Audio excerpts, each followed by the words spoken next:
कैसे हो भाई लोग। स्वागत है आप सभी का वापस से एक बार फिर से एक न्यू वीडियो के अंदर। मुझे माफ करना, काफी ज़्यादा लंबा टाइम हो गया कि मैंने कोई वीडियो नहीं डाला। बिकॉज इस वक्त मेरे एग्जाम चल रहे हैं फाइनल सेमेस्टर के। एग्जाम्स के बीच में कोई गैप भी नहीं है। रीजन है कि मेरे को बिल्कुल भी टाइम नहीं मिल रहा वीडियो बनाने के लिए। बट आज संडे था इसलिए मैं आप लोग को ये वीडियो डिलीवर कर पा रहा हूँ। डोंट वरी, जैसे कि मैं हर वीडियो के अंदर करता हूँ, अभी तक के जितने भी चैप्टर्स आए वो आज के इस वीडियो के अंदर कवर अप हो जाएंगे। तो शुरू करते हैं आज का चैप्टर बिना और किसी देरी के। जैसे कि आप लोगों ने लास्ट एपिसोड के अंदर देख लिया था कि जो लू फैंग था वो ड्रीम रियलम के अंदर एंटर कर रहा था। तो जो लू फैंग था वो ड्रीम रियलम के आउटर रियलम के अंदर था। इस जगह की जो स्पिरिचुअल पावर थी वो लू फैंग के विल का कुछ भी नहीं उखाड़ पाती। जो लू फैंग था, क्योंकि ड्रीम रियलम काफी ज्यादा डेंजरस जगह है, इसलिए वो अपने साथ एक वीक क्लोन कैरी कर रहा था। एंड लू फैंग का ये जो वीक क्लोन था ये उससे थोड़ा सा आगे चल रहा था। लू फैंग का जो पावरफुल वाला अवतार था वो इस वक्त उस क्लोन के पीछे था। टाइम के बाद जो लू फैंग होता है वो ड्रीम रियलम के डेप्थ के अंदर एंटर कर जाता है। एंड लू फैंग और ज्यादा केयरफुल हो जाता है, क्योंकि वो जानता था कि ड्रीम रियलम के डेप्थ के जो ऑर्डिनरी क्रिएचर होते हैं उनके अंदर भी लगभग गुजो एम्पर जितनी स्ट्रेंथ होती है। जो पावरफुल क्रिएचर्स होता है वो इवन एम्पर लेवल की भी हो सकता है। लेकिन तभी लू फैंग को कुछ ऑरा फील होता है। लू फैंग आगे बढ़ना रुक जाता है। फैंग पहचान जाता है कि जो ऑरा है ये एक्चुअल में मास्टर वेनफा का ऑरा है। ये एलियन रेस से बिलोंग करता है, टाइम एंड स्पेस बोर्ड के मास्टर है। जो लू फैंग था वो बहुत ज्यादा शॉक नहीं था इन सब चीजों से। जो भी पावर लू फैंग ने फूड किंगडम के अंदर दिखाई थी, उसके बाद लू फैंग का इन्फ्लुएंस काफी ज्यादा बढ़ चुका था। काफी सारे पावरफुल लोग ओरिजिन कॉन्टिनेंट से लू फैंग से मिलने के लिए आए थे, उसे अपने अपने पार्टी के अंदर शामिल करना चाहते थे। लेकिन इस वक्त जो लू फैंग था उसके सामने लॉर्ड ऑफ वैम्प आ चुके थे। ये जो बंदा था ये काफी ज्यादा फ्रेंडली नेचर का बंदा था। ये किसी लोकल प्रैक्टिशनर्स की तरह इधर से उधर भटकते रहता था। देखा जाए तो ये टॉप 3 एलियन रेसेस के अंदर आता था। एलियन रेसेस से डील करना थोड़ा सा डेंजरस हो सकता है, लेकिन ये जो बंदा था ये काफी ज्यादा काइंड एंड मर्सीफुल था। एंड ये काफी सारे गॉड किंग लेवल के वॉरियर्स को जो कि इससे कमजोर है उन्हें सिखाता भी था कुछ न कुछ, यानी कि उन्हें कभी कभी ट्रेन भी कर दिया करता था।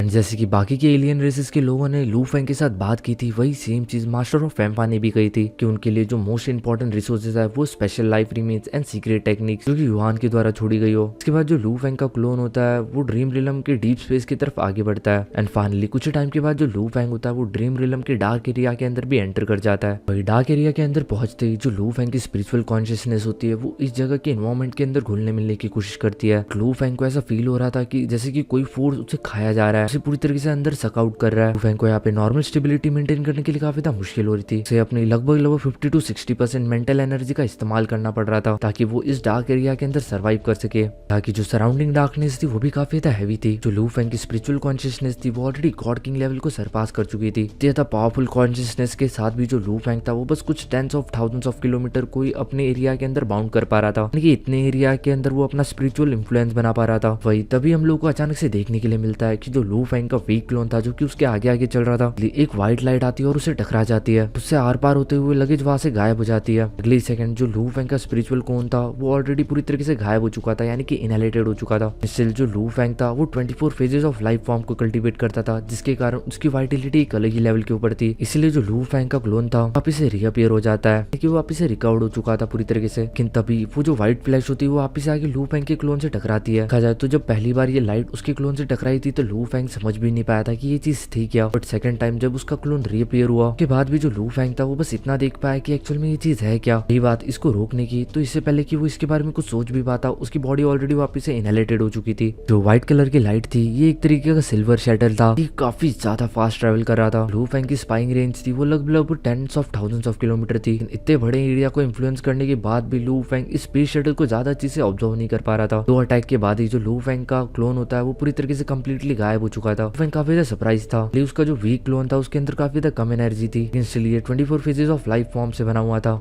अगर देखा जाए तो लू फैंग का ये जो क्लोन था इसलिए इतना था पावरफुल था कि वो किसी भी एम्परर से 2 से 3 अटैक झेल सकता था। लू फैंग तुरंत पूरी तरीके से अटेंशन पोजीशन के ऊपर आता है, वो काफी ज्यादा ध्यान के साथ थोड़ा सा आगे बढ़ता है। लू फैंग ने अपना कोई भी वीक क्लोन नहीं बनाया था क्योंकि वो काफी अच्छी तरीके से जान चुका था कि उसका जो एरिया इन्फ्लुएंस है वो बस 10,000 किलोमीटर के आसपास है। बट स्टिल उसके बाद भी ये एनर्जी इतना था पावरफुल है, अगर ये उसे मारना चाहे तो ये उसे मार देगी। इसके अंदर लू फैंग कुछ भी नहीं कर सकता था। देखा जाए तो आफ्टर ऑल ये भी लू फैंग का एक क्लोन ही है। अगर ये भी यहाँ पे इनहेरिटेड हो ही जाता है फिर भी इससे कोई ज्यादा फर्क नहीं पड़ने वाला। जब लू फैंग आगे बढ़ ही रहा था तभी अचानक से उसे एक फ्लैशलाइट वापस से नजर आती है। एंड ये वही शटल था जो कि उसके बॉडी से आके टकरा जाता है। चीज इतनी ज्यादा तेज थी कि इवन लू फैंग को रिस्पॉन्ड करने का कोई टाइम भी नहीं मिला था। लू फैंग का ये जो क्लोन था ये थोड़ा सा पावरफुल था, यानी कि अगर उसके वर्ल्ड लाइफ फॉर्म से कंपेयर किया जाए तो उससे 1% एनर्जी के आसपास इसका एनर्जी रिजर्व था, यानी कि उसकी परफेक्ट डिवाइन बॉडी का 30%। सेकंड जो लू फैंग की बॉडी होती है वापस से क्विकली रिकवर हो जाती है। फैंग फैंग के एक ही थॉट के साथ तुरंत हम लोगों को व्हाइट कलर की मिल्की वे रिवर देखने के लिए मिल सकती थी, कि पूरी तरीके से सराउंडिंग के अंदर फैल जाती है। लू फैंग इस वक्त इस मिल्की वे के बीचों बीच खड़ा हुआ था। भी वापस से एक फ्लैश लाइट आती है और तुरंत वो उसकी बॉडी से टकरा जाती है। इवन मिल्की वे की प्रोटेक्शन के बाद भी जो लू फैंग की बॉडी होती है वो वापस से इनहेलेटेड हो जाती है। लू फैंग को कुछ भी समझ नहीं आ रहा था कि आखिर उसके साथ हो क्या रहा है। वो इस चीज को ना रजिस्ट कर पा रहा था, ना इस चीज को फंसा पा रहा था। वो बस इस चीज से पिट रहा था एंड मार खा रहा था। धीरे धीरे करके जो उसका एनर्जी रिजर्व था वो भी धीरे धीरे करके खत्म हो रहा था। लू फैंग कुछ टाइम के बाद भी अगर इस चीज से नहीं निपट पाया, लू फैंग का ये जो क्लोन है ये भी पूरी तरीके से इनहेरिटेड हो जाएगा। लू फैंग सराउंडिंग वर्ल्ड के रूल्स को इन्फ्लुएंस करते हुए इस चीज को रोकना चाहता था, बट उसके बाद भी नहीं रोक पाता। इवन थॉट वो अपनी पावरफुल बॉडी का इस्तेमाल करता है, बट ये भी पूरी तरीके से यूजलेस थी। अगर ड्रीम रियल्म के नेटिव क्रिएचर्स की बात की जाए तो वो ज्यादातर स्पिरिचुअल अटैक से एंड विल पावर अटैक से थोड़ा सा डरते हैं, बट लू फैंग के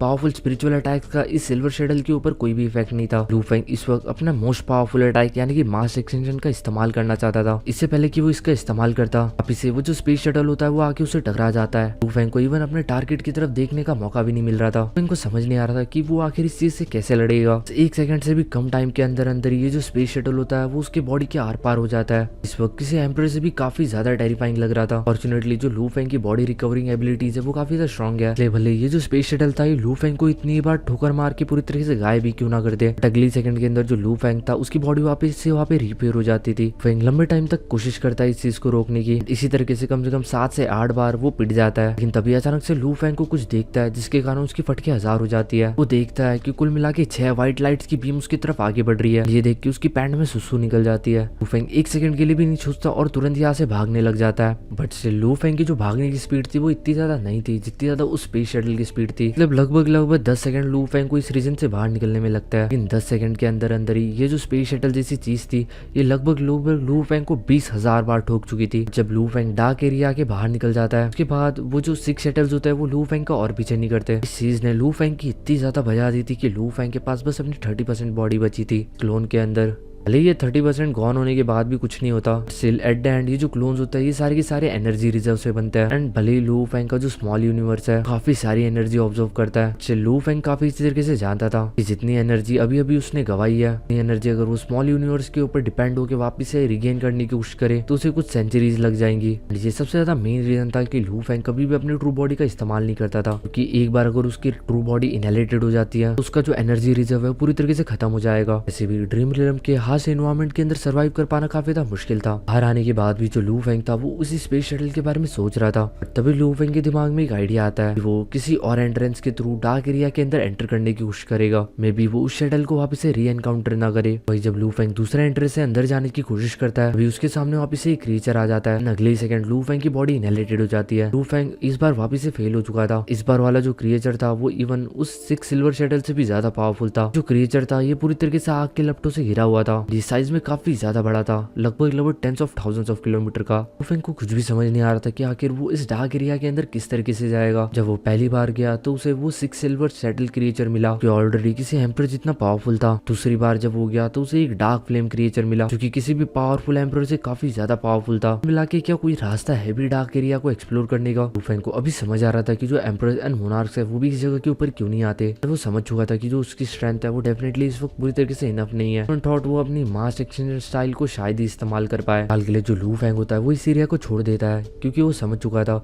कि जब वो और ज्यादा पावरफुल हो पाएगा, जब उसके पास और काफी सारी ट्रिक्स होंगी और काफी सारी स्किल्स होंगी, तो जाके शायद से वो यहाँ पे आके कुछ उखाड़ पाएगा। तभी लू फैंग जब आगे बढ़ रहा था डार्क एरिया के अंदर, लू फैंग को कुछ लोग देखने के लिए मिलता है। एंड ये जो लोग थे ये काफी ज्यादा पावरफुल थे। लोगों को देखते हुए लू फैंग मन ही मन सोचता है कि इवन अगर डार्क एरिया के अंदर इतने ज्यादा पावरफुल लोग बिलोंग करते हैं जो कि एलियन रेसेस है, डीप एरिया के अंदर किस तरीके के लोग रहते होंगे। डेफिनेटली मैं इतना ज्यादा स्ट्रॉन्ग नहीं हूँ कि मैं इस वक्त डीप एरिया को एक्सप्लोर कर सकूँ, लेकिन चाहे कुछ भी हो मिडल एरिया के अंदर ज्यादा ट्रेजर्स होंगे किसी भी डीप एरिया के कंपैरिजन के अंदर। बट इस वक्त जो लू फैंग था वो बस मन ही मन अपने आप को एक वादा कर देता है, डीप एरिया डेफिनेटली मैं एक ना एक दिन तुम्हारे अंदर जरूर आऊंगा तुम्हें एक्सप्लोर करने के लिए। इसके बाद जो लू फैंग का क्लोन होता है वो ड्रीम रियल्म के डीप स्पेस के अंदर ही घूमता रहता है। इस जगह के ऊपर भी कुछ कम पावरफुल क्रिएचर्स नहीं थे। यहाँ के जो ज्यादातर क्रिएचर्स थे वो सारे के सारे गुजू एम्परर जितने पावरफुल थे। डेफिनेटली यहाँ पे भी कोई काफी ज्यादा टेरिफाइंग क्रिएचर मिल सकता है आपको, जिससे अगर आप कभी मिले आपका पट्टा कट होने के चांसेस काफी ज्यादा हो सकते हैं। अगर एक बार लू फेंग की एक बॉडी मरती है तो वो कुल मिला के अपना 1% एनर्जी रिजर्व खो देगा। पहले लू फेंग ने अपना काफी सारा एनर्जी रिजर्व खो दिया था, इसलिए जो लू फेंग होता है वो काफी ज्यादा स्लोली एंड कामली इस जगह को एक्सप्लोर करता है ताकि जल्दी से जल्दी जो कुछ भी उसने खोया था उन सब चीजों को वो रिकवर कर सके। लू फेंग रिकॉग्निशन पवेलियन के साथ ड्रीम रिलम के अंदर एंटर हुआ था। उसने अपने काफी सारे पावरफुल क्लोन्स को पूरे के पूरे ड्रीम रिलम के अंदर फैला दिया था। उसे काफी सारी ऐसी जगहें मिली थी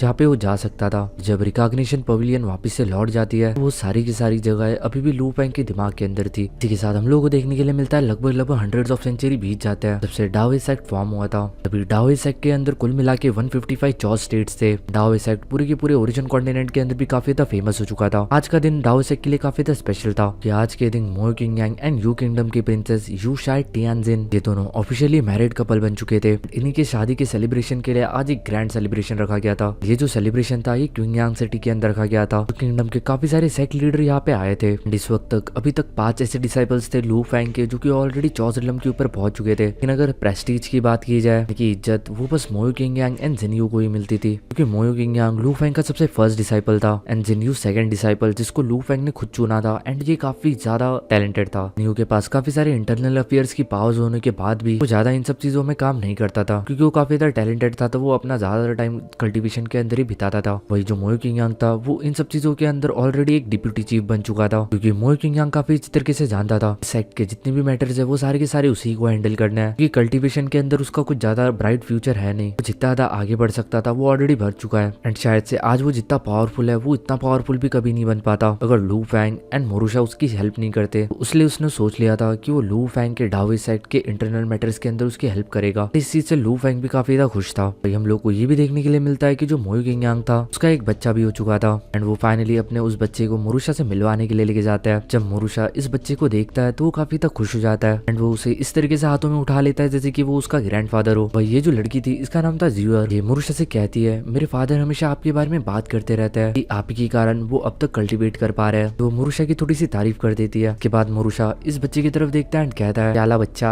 अगर आज से मैं तुम्हें पढ़ाऊंगा तो कैसा होगा। मोई जाओ ये सुनते ही काफी तक खुश हो जाती है एंड हाँ के अंदर मुंडी हिला देती है। ये चीज देखने के बाद मोयो किंगयांग एंड उसकी वाइफ दोनों एक दूसरे की तरफ देखते हैं। आफ्टर ऑल ये दोनों के दोनों चौस रिलम के अंदर थे। ये दोनों के दोनों ब्लड लाइन पाथ को फॉलो करते थे एंड ये काफी सारे डाओइस एक्ट के इंटरनल मैटर्स के लिए रिस्पॉन्सिबल थे। ये आपस में काफी ज्यादा बिजी हुआ करते थे। उन्होंने आपस के अंदर डिसाइड किया था कि वो अपने बच्चे के लिए डेफिनेटली किसी और टीचर को रखेंगे, क्योंकि वो अपने बच्चों को इतना ज्यादा टाइम नहीं दे सकते। बट इस वक्त मोरुशा ने खुद सामने से इन लोगों को ऑफर दे दिया था। मोरुशा मोयो किंगयांग की तरफ देखता है एंड कहता है किंगयांग तुम्हारे और कितने बच्चे हैं, मुझे तुम्हारे सारे बच्चों से मिलाओ, मैं तुम्हारे सारे बच्चों को पढ़ाऊंगा। तुम तो एक नंबर के उल्लू के पट्टे थे। आई होप कि तुम्हारे बच्चों के अंदर से कोई एक काफी ज्यादा जीनियस निकल जाए। चीज सुनने के साथ जो मोयो किंगयांग होता है वो स्माइल करने लग जाता है और मोरुशा को थैंक यू सो मच कह देता है। उसकी जो वाइफ होती है वो भी मोरुशा को ग्रीट करती है। तभी ये लोग आपस में अच्छे मोमेंट्स बिता ही रहे थे तभी इन लोगों को पीछे से कुछ और फील होता है। मोरुशा जैसे पीछे देखता है तो उसे 2 फिगर्स देखने के लिए मिलते हैं। ये लू फेंग एंड यू किंगडम का बुड्ढा था। मोयो किंगयांग एंड उसकी वाइफ लू फेंग को देखता है तो वो तुरंत इन दोनों को ग्रीट करता है। वही जो मोरुशा होता है वो तुरंत मोयो किंगयांग के बच्चे की तरफ इशारा करते हुए कहता है मास्टर इसका नाम मो युजाओ है एंड ये किंगयांग का बच्चा है, कितना क्यूट है। वही वो जो लड़की होती है मोयो युजाओ वो भी तुरंत लू फेंग की तरफ देखती है और उसे ग्रीट करती है। लू फेंग उसकी तरफ देखता है एंड स्माइल करता है। लू फेंग मोयो किंगयांग की तरफ देखता है एंड कहता है मैं घूम रहा था रिसेंटली एंड घूमते घूमते मुझे एक रेयर ट्रेजर मिला। ये जो रेयर ट्रेजर है किसी भी बच्चे के लिए काफी ज्यादा फायदेमंद है, क्योंकि ये उसकी स्पिरिचुअल फाउंडेशन को काफी ज्यादा बढ़ा देता है। फेंग तुरंत अपने हाथों को हवा के अंदर वेव करता है एंड उसके हाथों के अंदर एक जेड बॉक्स आ जाता है। जेड बॉक्स के अंदर एक ग्रीन कलर का लीफ था। इसके अंदर काफी ज्यादा पावरफुल हो रहा था एंड इसकी फ्रेग्रेंस जो होती है वो चारों तरफ एकदम से फैल जाती है। सब लोग काफी ज्यादा शॉक हो जाते हैं। इवन जो यू किंगडम का बुड्ढा था वो भी लू फेंग की तरफ देखता है एंड कहता है ब्रदर लुए मुझे लगता है ये कुछ ज्यादा ही हो जाएगा, ये काफी ज्यादा वैल्यूएबल चीज है। देखा जाए तो ये एक रेयर ट्रेजर था जो कि लू फेंग को डीप एरिया के अंदर मिला था ड्रीम रिलम के। इसकी कीमत लगभग 8 मिलियन क्रेडिट्स के आसपास थी। ये सही में काफी ज्यादा सुटेबल था किसी भी बच्चे की फाउंडेशन को बढ़ाने के लिए। लू फेंग कहता है मुझे ये अभी अभी मिला है एंड मैं अभी अभी इस छोटे से बच्चे से मिला हूँ एंड वैसे भी मुझे मेरे इस पोती के लिए कोई ना कोई गिफ्ट देना ही था। ऐसा लगता है कि ये जो चीज है ये इसी के किस्मत में लिखी थी। देखा जाए तो लू फेंग को काफी सारे रेयर ट्रेजर मिले थे एंड उन सारे रेयर ट्रेजर्स के अंदर से ये वाला जो रेयर ट्रेजर था ये सबसे ज्यादा चीप था। लू फेंग तुरंत ये जो चीज होती है ये उस छोटी बच्ची को दे देता है। वही जो किंगयांग की वाइफ होती है वो तुरंत उस छोटे बच्चे की तरफ देखती है एंड कहती है तुम आगे जाके जल्दी से अपने मास्टर को थैंक यू क्यों नहीं कहते इस चीज के लिए। असल में वो जो बच्ची थी वो थोड़ी सी शॉक के अंदर चली गई थी। तुरंत वो आगे बढ़ती है एंड लू फेंग को थैंक्स कहती है। डेफिनेटली इस चीज को देखते हुए जो यू किंगडम का बुड्ढा था वो थोड़ा सा जेलस सा फील कर रहा था, क्योंकि वो इतना था अमीर नहीं था कि वो अपने ग्रैंड चिल्ड्रन या फिर ग्रैंड बच्चों को इस तरीके के महंगे गिफ्ट दे सके। उसके पास इस वक्त जितने भी ट्रेजर्स या फिर जितने भी वेपन्स थे उन सारे की कीमत ही मिला के कुछ 100 मिलियन के आसपास थी। लास्ट टाइम टियानजो रिलम के अंदर उसकी जो बॉडी थी वो भी डिस्ट्रॉय हो गई थी, जिसके कारण उसे रिकवर करने के लिए उसे काफी ज्यादा दिक्कत आ रही थी। ऐसे में वो कभी भी इतने ज्यादा महंगे ट्रेजर्स अपने ग्रैंडसन को नहीं दे सकता था। मनी मन सोचता है एक बंदा जितना ज्यादा पावरफुल होता है उतनी ही ज्यादा धीरे धीरे करके उसके संगत में रहने वाले लोग अमीर होते जाते हैं। के बाद जो लू फैंग होता है वो छोटे बच्चे के सर के ऊपर हाथ फेरता है एंड फिर फाइनली इन लोगों का ये रियूनियन यहाँ पे खत्म होता है। लू फैंग हम लोग उसके स्टार टावर के अंदर देखने के लिए मिल सकता था। एक्चुअल में ये लू फैंग की स्पिरिचुअल कॉन्शियसनेस थी जो कि स्टार टावर को एक्सप्लोर कर रही थी। इस वक्त वो स्टार टावर के सीक्रेट पैटर्न्स को समझने की कोशिश कर रही थी। लू फैंग इस वक्त अपने डाउ ऑफ लाइफ एंड डेथ का इस्तेमाल कर रहा था। उसके 9 ब्रांचेस का इस्तेमाल करते हुए वो अपनी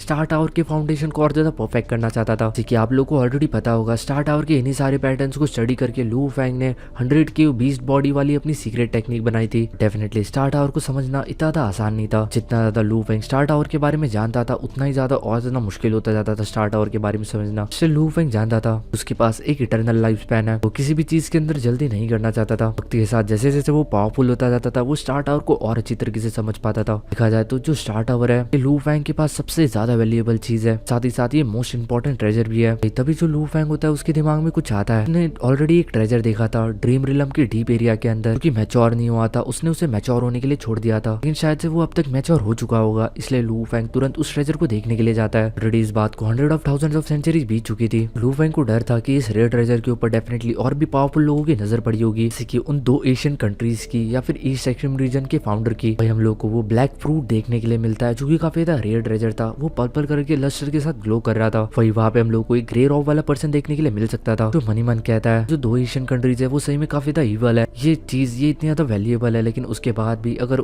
इस चीज को उन 2 एशियन कंट्रीज में बेचने के लिए जाए तो वहाँ पे इस चीज की कीमत बस 1.5 बिलियन मेरिट्स है। भाई वो इन सब चीजों के बारे में सोच ही रहा था, तभी वहाँ से हम लोग को एक और हिडन फिगर देखने के लिए मिलता है जो गुजर ही रहा था, लेकिन तभी वो उस ट्रेजर को देख लेता है एंड उसकी नजर भी उस ग्रे रॉक वाले पर्सन की तरफ पड़ जाती है। वो उस फिगर की तरफ देखते हुए कहता है डी ज्यू फैंग तुम भी यहाँ पे हो। जो डी ज्यू फैंग होता है वो ग्रे रॉक वाले पर्सन की तरफ देखते हुए कहता है क्या तुम अपनी आइडेंटिटी रिवील नहीं करोगे। ग्रे रॉक वाला पर्सन कहता है उसकी जरूरत नहीं है और इस 1000 ड्रीम फ्रूट के बारे में सोचना भी मत। डी ज्यू फैंग होता है वो अपने आसपास देखता है, ऑलरेडी आसपास की काफी एक्सट्रीमली वाइड वॉइड उसके कंट्रोल के अंदर थी। यहाँ पे 2 और लोगों का ऑरा फील होता है। वहाँ पे हम लोग एक ब्लैक कलर की रिवर फ्लो करते हुए देखने के लिए मिलती है जो की आपस में कंडेंस होकर एक बर्ली सा फिगर फॉर्म करती है। ये जो बंदा था ये था डीवू। इसके बारे में ऑलरेडी आपने पहले भी काफी बार सुना होगा, ये यांगफै एंशिएंट नेशन से था। डीवू कहता है मैं भी इस 1000 ड्रीम फ्रूट के लिए काफी ज्यादा लंबे टाइम से इंतजार कर रहा था, मैंने नहीं सोचा था कि यहाँ पे मुझे और 2 स्ट्रेंज फ्रेंड्स मिल जाएंगे। तो ये चारों एक दूसरे के ऊपर काफी अच्छी तरीके से अटेंशन, ये चारों एक दूसरे के ऊपर काफी अच्छी तरीके से नजर बनाए रखे हुए थे। अभी आसपास के स्पेस में उन्हें कुछ हलचल महसूस होती है। उन्होंने एक फिगर देखने के लिए मिलता है जो कि ब्लैक कलर के रॉब्स पहना हुआ था एंड उसके फेस के ऊपर गोल्डन कलर का मास्क था एंड आप इस बंदे को पहचान चुके होंगे कि ये कौन है। ब्लू फैंग इन सब लोगों को यहाँ पे देखता है तो वो काफी ज्यादा शॉक हो जाता है। वो मनी मन कहता है कि मैंने काफी ज्यादा लंबे टाइम से इस ड्रीम रिलम के एरिया के अंदर नहीं आया था, ऑलरेडी 100 ऑफ ईयर हो चुके हैं इस जगह को दिखे हुए, लेकिन आज जब वो अचानक से यहाँ पे आया तो उसे ऑलरेडी 5 काफी ज्यादा स्ट्रॉन्ग कंप्यूटर्स देखने के लिए मिल रहा है। लू फैंग बिल्कुल भी पैनिक नहीं करता एंड वैसे भी इन सब चीजों के बारे में ऑलरेडी उसने थोड़ा बहुत अंदाजा लगा के रखा था। लू फैंग ने ऑलरेडी सफिशिएंट प्रिपरेशंस करके रखी थी। वैसे भी लू फैंग का जो क्लोन था इस वक्त जो ड्रीम रिलम के अंदर था उसके अंदर कुल मिला के 12 टाइम्स एनर्जी रिजर्व था जो कि उसकी परफेक्ट डिवाइन बॉडी का हो। जो डी ज्यू फैंग होता है वो लू फैंग की तरफ देखते हुए कहता है अरे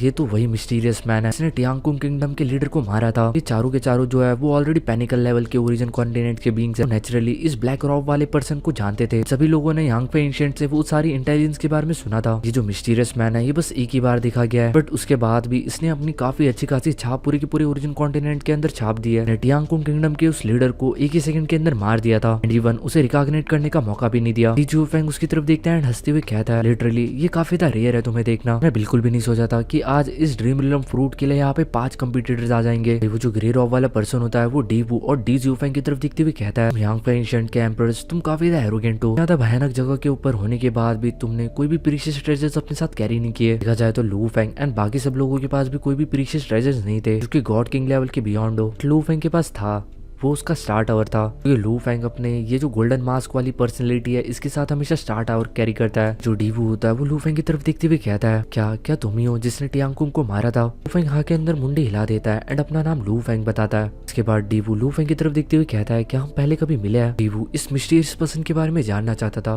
क्योंकि बाकी के 2 लोग थे, यानी कि वो पर्पल रॉक वाली वुमेन एंड वो ग्रे रॉक वाला फिगर, इन दोनों के साथ पहले भी ये लोग मिल चुके हैं, बट आज पहली बार था जब इन्होंने लू फैंग को देखा था। लू फैंग वही ब्लैक रॉक वाला पर्सन गोल्डन मास्क वाला पर्सन जिसने टियांग कुंग रिलम के मास्टर को मार दिया था एक ही अटैक के अंदर। लू फेंग डीवू और डी जू फेंग की तरफ देखते हुए कहता है डेफिनेटली आप दोनों के साथ काफी सारी बातें करूंगा बैठ के, उससे पहले क्या आप दोनों मुझे उस 1000 ड्रीम फ्रूट को लेने दोगे। ये सुनते ही जियो फेंग हंसने लग जाता है। डेफिनेटली जियो फेंग काफी तरीके से जानता था कि जो ब्लैक रॉक वाला पर्सन है ये सोल और स्पिरिचुअल मेटल्स के अंदर काफी ज्यादा अलग लेवल का है। इसकी जो विल है वो ऑलरेडी अल्टीमेट लेवल को सरपास कर चुकी है, गॉड किंग लेवल की काफी ज्यादा कमी लोग है पूरे के पूरे ओरिजिन कॉन्टिनेंट के अंदर। ये लोग भी लू फेंग से थोड़ा सा डरते थे। डेफिनेटली अगर लू फेंग की स्पिरिचुअल अटैक के कारण ये लोग नहीं भी मारे जाते फिर भी उन्हें काफी ज्यादा डैमेज पहुंचता। इसलिए जो डीव होता है वो बाकी के लोगों की तरफ देखता है एंड कहता है क्यों ना हम सबसे पहले इस ब्लैक रॉक वाले स्ट्रॉन्ग मैन को सबसे पहले एलिमिनेट कर ले, उसके बाद इसे एलिमिनेट करने के बाद हम चारों आपस में फाइट कर लेंगे। ग्रे रॉक वाला पर्सन डीवू की तरफ देखते हुए कहता है तीनों बस आइडल प्रैक्टिशनर्स है, लेकिन तुम दोनों ऑलरेडी यांग फेंग एशियन नेशंस के एम्परर हो। डेफिनेटली लू फेंग को एलिमिनेट करने के बाद तुम दोनों हम दोनों के ऊपर अटैक कर दोगे, चाहे कुछ भी हो जाए। हम कभी भी ये जो ट्रेजर है ये यांग फेंग एशियन नेशन के हाथों के अंदर तो बिल्कुल भी नहीं जाने देंगे। ग्रे रॉक वाला पर्सन कहता है क्यों ना हम तीनों फिलहाल के लिए अलायंस फॉर्म कर ले। जो पर्पल लॉक वाली वुमेन होती है वो भी हाथ के अंदर मुंडे हिला देती है एंड लू फेंग को भी इस चीज से कोई भी दिक्कत नहीं होती। ये चीज सुन के डी जियो फेंग थोड़ा सा तिलमिला जाता है। वो कहता है 1000 ड्रीम फ्रूट ये अभी मैच्योर होने के लिए थोड़ा सा टाइम है, क्यों ना उससे पहले हम लोग दो हाथ कर ले। जो जियो फेंग एंड डीवू थे ये दोनों बहुत ज्यादा टेंशन के अंदर भी नहीं थे कि एट द एंड ये जो फ्रूट था ये यांग फेंग एशियन नेशन के ट्रेजरी के अंदर ही जाने वाला था, तो इस चीज से उन लोगों को भी कुछ ज्यादा फायदा नहीं होने वाला था।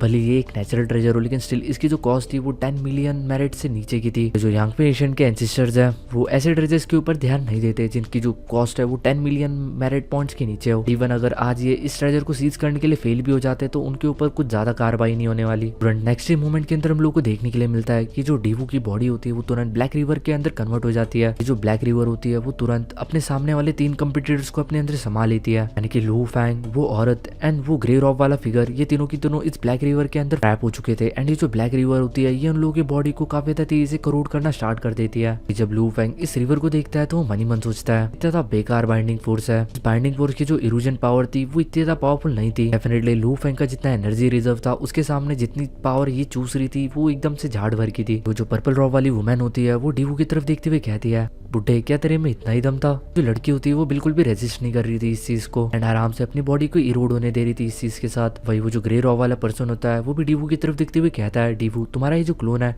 ये बस तुम्हारे रियल बॉडी का 30% है, ये काफी ज्यादा कमजोर है। सुनते ही जो डीवू होता है वो तुरंत अपनी ब्लैक रिवर का 89% पार्ट वापिस से अपनी तरफ खींच लेता है। उससे 3 काफी ज्यादा पावरफुल पाम बनाता है जो कि वो उन तीनों की तरफ फेंक देता है। डीवू था वो पाथ ऑफ लाइफ को कल्टीवेट करता था इसलिए उसकी जो अटैकिंग पावर थी वो काफी ज्यादा वीक थी। दूसरी तरफ जो डी जू फेंग था वो origin of path of space को कल्टीवेट करता था। इन तीनों को अगर इस वक्त सबसे ज्यादा किसी केयरफुल रहना था तो वो डी जियो फेंग ही था। क्लोन था डी जियो फेंग का, मे भी हो सकता है कि ये उसकी कंप्लीट बॉडी हो और इसके अंदर उसका कंप्लीट सोल भी हो। डेफिनेटली लू फेंग भी इस बंदे से थोड़ा सा केयरफुल था। वही इस वक्त जो ग्रे रॉक वाला पर्सन, वो औरत एंड लू फेंग, ये तीनों की तीनों इस वक्त डी जियो फेंग के ऊपर ही अटैक कर रहे थे। वही जो डी जियो फेंग था वो अपने आप को डिफेंड कर रहा था एंड बीच बीच के अंदर वो ज्यादातर लू फेंग को टारगेट कर रहा था। जियो फेंग के नजर के अंदर इस वक्त लू फेंग ही था जो सबसे ज्यादा मुश्किल था इन तीनों में से डील करना। एक बार वो लू फेंग को एलिमिनेट कर देते तो बाकी दोनों लोगों को एलिमिनेट करना उन लोगों के लिए ज्यादा बड़ी बात नहीं रह जाएगी। तुरंत अगली सेकंड के अंदर हम लोगों को एक हवा देखने के लिए मिलती है। ये स्पेस विंड थी जो कि जैसी आसपास फैलती है इन तीनों को अपने अंदर ट्रैप कर लेती है। सबसे ज्यादा ये लू फेंग को ट्रैप करती है एंड तुरंत ये लू फेंग की बॉडी के हर एक सेल के अंदर काफी ज्यादा डीपली पेनिट्रेट कर जाती है। ये लू फेंग के छोटे छोटे सेल्स को धीरे धीरे करके डिस्ट्रॉय करना स्टार्ट कर देती है। इसका जो इरोजन रेट था वो काफी ज्यादा था लेकिन लू फेंग की जो वाइटिलिटी थी वो तो और ज्यादा भयानक थी। Feng 24 phases world life form को कल्टीवेट करता था। इसके कारण ये जो उसका जितना भी इरोजन वगैरह हो रहा था ये उसके लिए कुछ भी नहीं था। चीज देख के डी जियो फेंग काफी ज्यादा सरप्राइज हो जाता है। जियो फेंग काफी तरीके से जानता था कि कुछ आइडल प्रैक्टिशनर्स ऐसे हैं जो कि आराम से एम्प्रेस एंड मोनार्च को टक्कर दे सकते हैं, लेकिन वो सारे के सारे जो लोग हैं वो बस कुछ फिजिकल स्ट्रेंथ के अंदर ही इन लोगों को टक्कर दे सकते हैं। में से काफी ज्यादा कमी है जैसे कि Lord of 10,000 realm, world beast and fire ancestor. यही बस स्पिरिचुअल पावर एंड दोनों इसके अंदर काफी ज्यादा महारत होता है। लू फेंग की स्पिरिचुअल पावर के बारे में तो ये बंदा ऑलरेडी जानता था। जब इससे पता चला कि लू फेंग की फिजिकल बॉडी भी इतनी ज्यादा पावरफुल है तो ये डेफिनेटली काफी ज्यादा सरप्राइज था। मनी मन कहता है कि ये जो मेरा एम्बर डिस्ट्रॉइंग विन अटैक था उसकी बॉडी का कुछ भी नहीं उखाड़ पाया। ऐसा लगता है कि इसकी जो बॉडी है वो अल्टीमेट लाइफ फॉर्म से कम नहीं है। इसकी बॉडी काफी ज्यादा स्ट्रॉन्ग है। ऐसा लगता है कि अभी दिक्कतें काफी ज्यादा बढ़ने वाली है। जियो फेंग का ये जो मूव था ये जस्ट अभी अभी फेल हुआ ही था लेकिन तभी अगली सेकंड के अंदर उसे अपने सोल के ऊपर काफी ज्यादा बाहर महसूस होता है। ऐसा लग रहा था कि उसकी जो सोल है वो धीरे धीरे करके फटते जा रही है। जियो फेंग इसको काफी ज्यादा दर्द के अंदर था वो ग्रे रॉ वाले पर्सन की तरफ देखते हुए कहता है, क्या क्या ये तुमने किया है? कि इस अटैक को थोड़ा थोड़ा जी जू फैंग ने पहचान लिया था। यह अटैक उसी फैमिलियर फिगर का था जो कि एक टाइम में यांग पे एंशिएंट नेशन के अंदर स्ट्रॉन्गेस्ट गेस्ट था। इस वक्त वो एक काफी ज्यादा बड़े ग्रुप का लीडर है जो कि डेफिनेटली एक रेबल फोर्स है यांग पे एंशिएंट नेशन के खिलाफ। और ये और कोई नहीं, लॉर्ड ऑफ मदर रिवर यानी कि गॉड किंग जोंगफू है। लिटरली मुझे भी भरोसा नहीं हो रहा कि ये जो ग्रे रॉ वाला पर्सन है ये एक्चुअल में मदर रिवर है यानी कि गॉड किंग जोंगफू। इसी के साथ साथ और भी काफी सारी इनविजिबल पावर्स थी जो कि डी जोंगफू की बॉडी के अंदर पेनिट्रेट कर रही थी एंड उसकी बॉडी को कोरोड कर रही थी। धीरे धीरे करके उसकी जो फिजिकल बॉडी है वो खत्म होती जा रही थी। ये जो इनविजिबल फोर्स था ये ब्लैक रिवर ऑफ एम्परर वू को भी धीरे धीरे करके खत्म कर रहा था। जो ब्लैक रिवर था जो कि थोड़ी देर पहले पूरी तरीके से चारों तरफ फैला हुआ था, उसका जो पानी था वो धीरे धीरे करके इरोड हो रहा था। भाई जो डीवू होता है वो कहता है कि तुम्हें एक चीज पता होनी चाहिए, जो अल्टीमेट लाइफ फॉर्म होता है टावर ऑफ लाइफ का, जो वाइटिलिटी होती है वो एक अलग ही लेवल के ऊपर होती है। चाहे कुछ भी हो, इस वक्त जो डीवू था वो काफी ज्यादा डिसएडवांटेज के अंदर था। इस वक्त डी जू फैंग एंड डीवू को काफी ज्यादा टेरिफाइंग प्रेशर फील हो रहा था। जो पर्पल रॉ वाली वुमेन थी ये भी ऑलरेडी अल्टीमेट लेवल के ऊपर थी कि भी आइडेंटिटी ये लोग शायद से गेस कर चुके थे, ये may be east polar region के फाउंडर हो। जो डी जू फैंग था वो मनी मन इस औरत को गालियां दे रहा था। काफी ज्यादा टाइम से इस औरत ने अपनी स्ट्रेंथ को छुपा के रखा था। ये चाहे तो ये आराम से इन दोनों को सप्रेस कर सकती है। अगर इसने सही में अपनी पूरी की पूरी स्ट्रेंथ को दिखा दिया तो इन दोनों की औकात नहीं थी इस लड़की के सामने। जो पर्पल रॉ वाली वुमेन होती है वो हंसती हुई कहती है, तुम बस अपनी 30% अल्टीमेट लाइफ फॉर्म वाली स्ट्रेंथ के साथ मेरे सामने आ गए, बड़ी बड़ी फेंकने की कोशिश कर रहे थे। इसी के साथ वो एक इवल स्माइल पास कर देती है। भाई जो लू फैंग था वो तुरंत अपने आंखों के अंदर से 2 लाइट की बीम शूट आउट करता है। 2 लाइट की बीम्स थी ये तुरंत जियो फैंग की बॉडी को पेनिट्रेट कर देती है। डी जियो फैंग की बॉडी थी वो ऑलरेडी काफी ज्यादा डैमेज हो चुकी थी गॉड किंग जोंगफू एंड उस औरत के अटैक के कारण। इस वक्त ये जो 2 लाइट की बीम्स थी ये डी जू फैंग की बॉडी के अंदर काफी ज्यादा इंस्टेंटली पेनिट्रेट कर चुकी थी, काफी ज्यादा तेज थी। इस अटैक से बचना काफी ज्यादा मुश्किल था। ये जो लाइट की बीम थी ये जस्ट उसके बॉडी के अंदर पेनिट्रेट नहीं की थी, ये आर पार हुई जा रही थी लगातार। कि ये जो रेस थी ये रुक नहीं रही थी, ये लगातार उसकी बॉडी को चीर रही थी। एक्चुअली ये जो चीज थी ये लू फैंग की एक न्यू मूव थी। लू फैंग ने इस गोल्डन लाइट का नाम रखा था स्काई लाइट सिल्वर शटल। इस चीज की इंस्पिरेशन लू फैंग ने उसी सिल्वर लाइट शटल वाले क्रीचर से ली थी क्योंकि लू फैंग को डीप रिलम के अंदर मिला था, जिसने लू फैंग काफी ज्यादा सिट्टी बिट्टी गुल कर दी थी। बाद में लू फैंग ने उसकी टेक्निक से इंस्पायर होकर इस टेक्निक को क्रिएट किया। डी जू फैंग की ऑलरेडी 30% बॉडी थी ये लगभग कंप्लीटली इरोड हो चुकी थी। स्टिल डी जू फैंग भी एक एम्परर था, अगर वो यहाँ से भागना चाहता तो उसे रोकना काफी ज्यादा मुश्किल था कि वो ऑलरेडी वो डाओ स्पेस को कल्टीवेट करता था। डी जू फैंग वो तुरंत डीवू को उठाता है, तुरंत यहाँ से गायब हो जाता है। भाई इस वक्त जो लू फैंग था वो उस ग्रे रॉ वाले पर्सन को देख रहा था क्योंकि वो जानता था कि ये जोंगफू है गॉड किंग, इस बंदे से डील करना काफी ज्यादा मुश्किल हो सकता है। बहुत पहले ये इतना पावरफुल था कि यांग पे एंशिएंट नेशन के जो फर्स्ट एम्परर था यानी कि डियान, ये डियान के साथ head to hand combat fight कर पाता था। डियान ने अपनी पावरफुल सीक्रेट ट्रेजर्स की मदद से इस बंदे को लूटने की काफी यार कोशिश की थी, बट वो जोंगफू का कुछ भी नहीं उखाड़ पाया। आज भी जो डियान है वो इस बंदे से काफी ज्यादा नफरत करता है, वो इसके सीक्रेट ट्रेजर्स को किसी भी हालत के अंदर पाना चाहता है। एंड यांग पे एंशिएंट के जो एंसेस्टर्स है वो भी आगे आए थे, उन्होंने जोंगफू के सारे क्लोन्स को डिस्ट्रॉय कर दिया। बट मरने के बाद भी एट द एंड जो गॉड किंग जोंगफू था जैसे तैसे करके अपने आप को वापस से रिकॉग्नाइट कर लिया। इस तरीके से उसकी एक नई आइडेंटिटी फॉर्म हुई, mother of God river, path of life and cause and effect को प्रैक्टिस करता है। डेफिनेटली इसकी जो लाइफ प्रिजर्विंग एबिलिटीज है वो काफी ज्यादा स्ट्रॉन्ग है। इतने सालों के अंदर ऑलरेडी इसका जो डाव है वो ऑलरेडी और भी ज्यादा डीप हो चुका होगा। वही जब लू फैंग उस औरत की तरफ देखता है तो इसको देख के तो और ज्यादा लू फैंग का सर दर्द हो रहा था कि ये जो औरत थी ये और भी ज्यादा मिस्टीरियस थी। लू फैंग के हिसाब से ये जो औरत थी ये जोंगफू से भी ज्यादा पावरफुल थी। वही वो जो औरत होती है वो जोंगफू एंड लू फैंग की तरफ स्माइल करती हुई देखती है एंड कहती है अभी बस हम तीनों ही बचे हैं इस चीज के लिए कम्पीट करने के लिए, तो चलो फिर अभी कम्पीट करता है। जो गॉड किंग जोंगफू था वो जानता था कि उसकी जो आइडेंटिटी है वो ऑलरेडी एक्सपोज हो चुकी है। बट जब वो लू फैंग एंड उस पर्पल रॉ वाली वुमन की तरफ देखता है उसे कुछ तो गलत लग रहा था क्योंकि वो इनके आर पार नहीं देख पा रहा था, वो इन 2 पर्सन के आइडेंटिटीज को बिल्कुल भी पहचान नहीं पा रहा था। इसलिए जो गॉड किंग जोंगफू था उसे अपने ऊपर काफी ज्यादा घमंड था कि इस पूरे के पूरे ओरिजिन कॉन्टिनेंट के अंदर उसे कोई भी नहीं मार सकता। तो डेफिनेटली उसके जो लाइफ सेविंग वेज थे वो काफी ज्यादा इंक्रेडिबली स्ट्रॉन्ग थे। तो डेफिनेटली इस 1000 ड्रीम फ्रूट के लिए फाइट तो करना चाहता था, फिर चाहे कुछ भी हो जाए।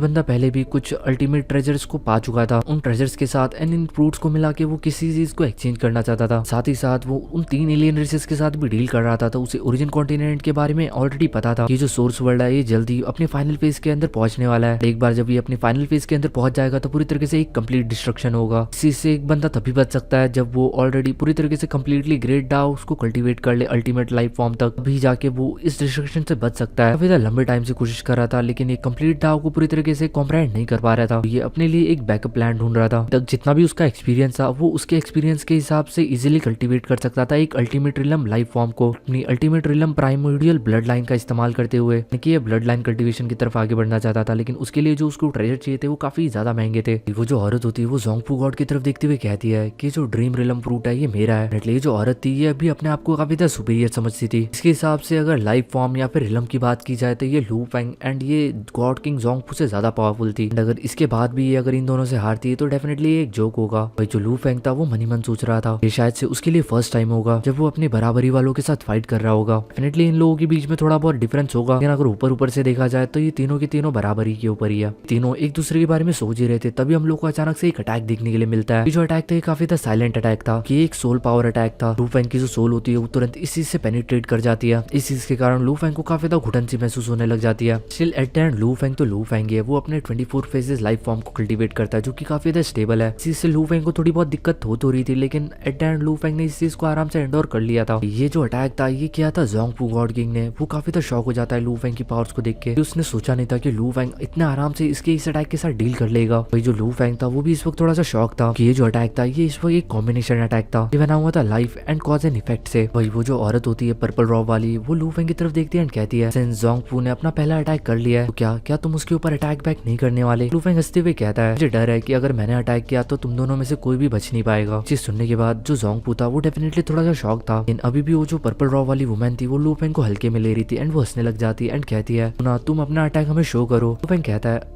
अगर यही तुम्हारी मर्जी है तो कोई दिक्कत नहीं है। तुरंत अगली सेकंड के अंदर जो लू फेंग होता है वो अपना लियू वन टेक्निक का इस्तेमाल कर देता है। इन लोगों को अपने आंखों के सामने एक बहुत बड़ा मैसिव सा स्टार देखने के लिए मिल सकता था क्योंकि इन लोगों की तरफ काफी तेजी से आ रहा था। एंड अगली सेकंड के अंदर ये आके इन लोगों की मेंटल विल को पूरी तरीके से क्रश करने लग जाता है। इस वक्त जो लू फेंग की मेंटल विल थी वो पूरी तरीके से अनरिजर्व थी। लू फेंग का जो लियू वन टेक्निक का अटैक था ये काफी ज्यादा प्रोफाउंड हो चुका था। अगर पास्ट की बात की जाए तो जब भी लू फेंग अपनी इस टेक्निक का इस्तेमाल करता था वो हमेशा इस टेक्निक को उस टाइम तक इस्तेमाल करता था जब तक सामने वाले की जो मेंटल विल है वो पूरी तरीके से खत्म होकर नथिंगनेस के अंदर कन्वर्ट ना हो जाए। बट इस वक्त लू फेंग बस इन लोगों की मेंटल विल को शटर करना चाहता था, यानी कि इनको डैमेज पहुंचाना चाहता था, ना कि इन्हें जान से मारना चाहता था। एंड स्टिल वो इन लोगों के मेंटल विल के फ्रेगमेंट्स को छोड़ देना चाहता था ताकि ये लोग जिंदा रह सके, क्योंकि ये एट द एंड उसके अपोनेंट थे ना कि उसके दुश्मन, जैसे कि लू फेंग ने सोचा था। इसी के साथ जो गॉड किंग जोंगपू होता है उसकी जो मेंटल विल होती है वो काफी सारे छोटे छोटे फ्रेगमेंट्स के अंदर बढ़ जाती है।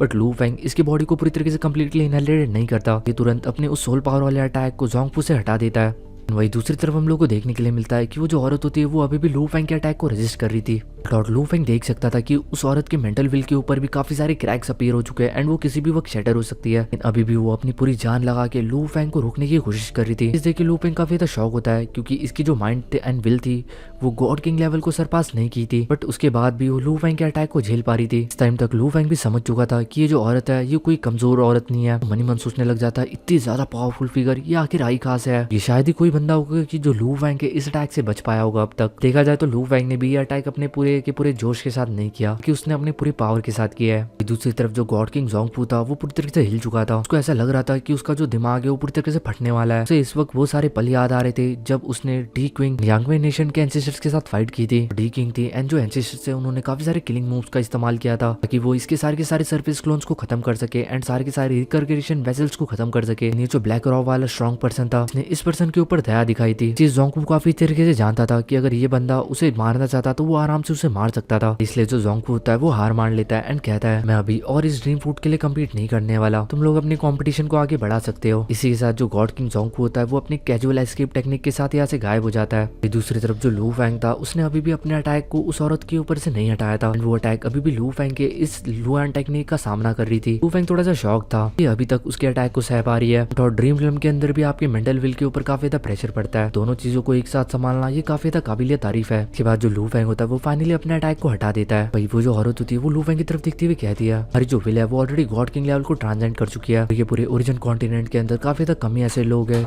जिनको जो विल है वो ऑलरेडी ट्रांसेंडिंग लेवल को क्रॉस कर चुकी है। मैं सोचा नहीं था कि तुम इतने ज्यादा पावरफुल निकलोगे। जो लू फेंग होता है वो भी उस औरत की तरफ देखते हुए कहता है मैं थोड़ी देर पहले कुछ ज्यादा ही एरोगेंट हो गया था, तुम इंडीड काफी ज्यादा पावरफुल हो। इवन थॉट जो तुम्हारी विल है वो बस गॉड किंग के अल्टीमेट रिलम के ऊपर है, उसके बाद भी तुम मेरे अटैक को सह गई। औरत कहती है तुमने मेरी 70% विल को डिस्ट्रॉय कर दिया, लेकिन मेरी इस क्लोन की जो 30% विल है अभी भी एक अल्टीमेट रिलम की टेक्निक को अनलिश कर सकती है। लू फेंग स्माइल करता है एंड कहता है ठीक है तुम कर सकते हो। आफ्टर ऑल आपस में ये लोग सीरियसली फाइट नहीं कर रहे थे, ये लोग बस एक दूसरे के साथ अटैक एक्सचेंज कर रहे थे। अगले सेकंड के अंदर लू फेंग के ऊपर एक काफी ज्यादा पावरफुल इनविजिबल अटैक होता है जो कि सोल पावर अटैक ही था। फेंग की जो फिजिकल बॉडी होती है वो सडनली काफी ज्यादा तेजी से इरोड होने लग जाती है क्योंकि उसके ऊपर ये जो अटैक हुआ था ये मटेरियल, एनर्जी एंड कुछ सोर्स वर्ल्ड के ऑपरेशन रूल्स को ऑपरेट करके किया जा रहा था। डेफिनेटली ये लू फेंग के सोल को काफी सारे अलग अलग वे के अंदर डैमेज कर रहा था। लू फेंग की जो वर्ल्ड लाइफ फॉर्म थी वो काफी ज्यादा वास्ट थी। अगर लू फेंग के बॉडी के ऊपर एक खरोच भी आती थी तो वो नेक्स्ट ही सेकंड के अंदर पूरी तरीके से रिकवर हो जाती थी। साथ ही साथ जो लू फेंग की सोल है वो काफी ज्यादा एक्सट्रीमली स्ट्रॉन्ग फाउंडेशन के साथ है। साथ ही साथ उसके पास स्टार टावर का सपोर्ट भी है। कुछ टाइम के अंदर वो जो औरत थी वो भी अपने अंदर और लू फेंग के अंदर पावर गैप को फील कर लेती है। वो फील कर लेती है कि जो लू फेंग की फिजिकल बॉडी है वो ultimate realm of life form के ऊपर नहीं है। साथ ही साथ जो लू फेंग का ग्रेट डाव है उसके अंदर भी कोई भी कंप्लीटनेस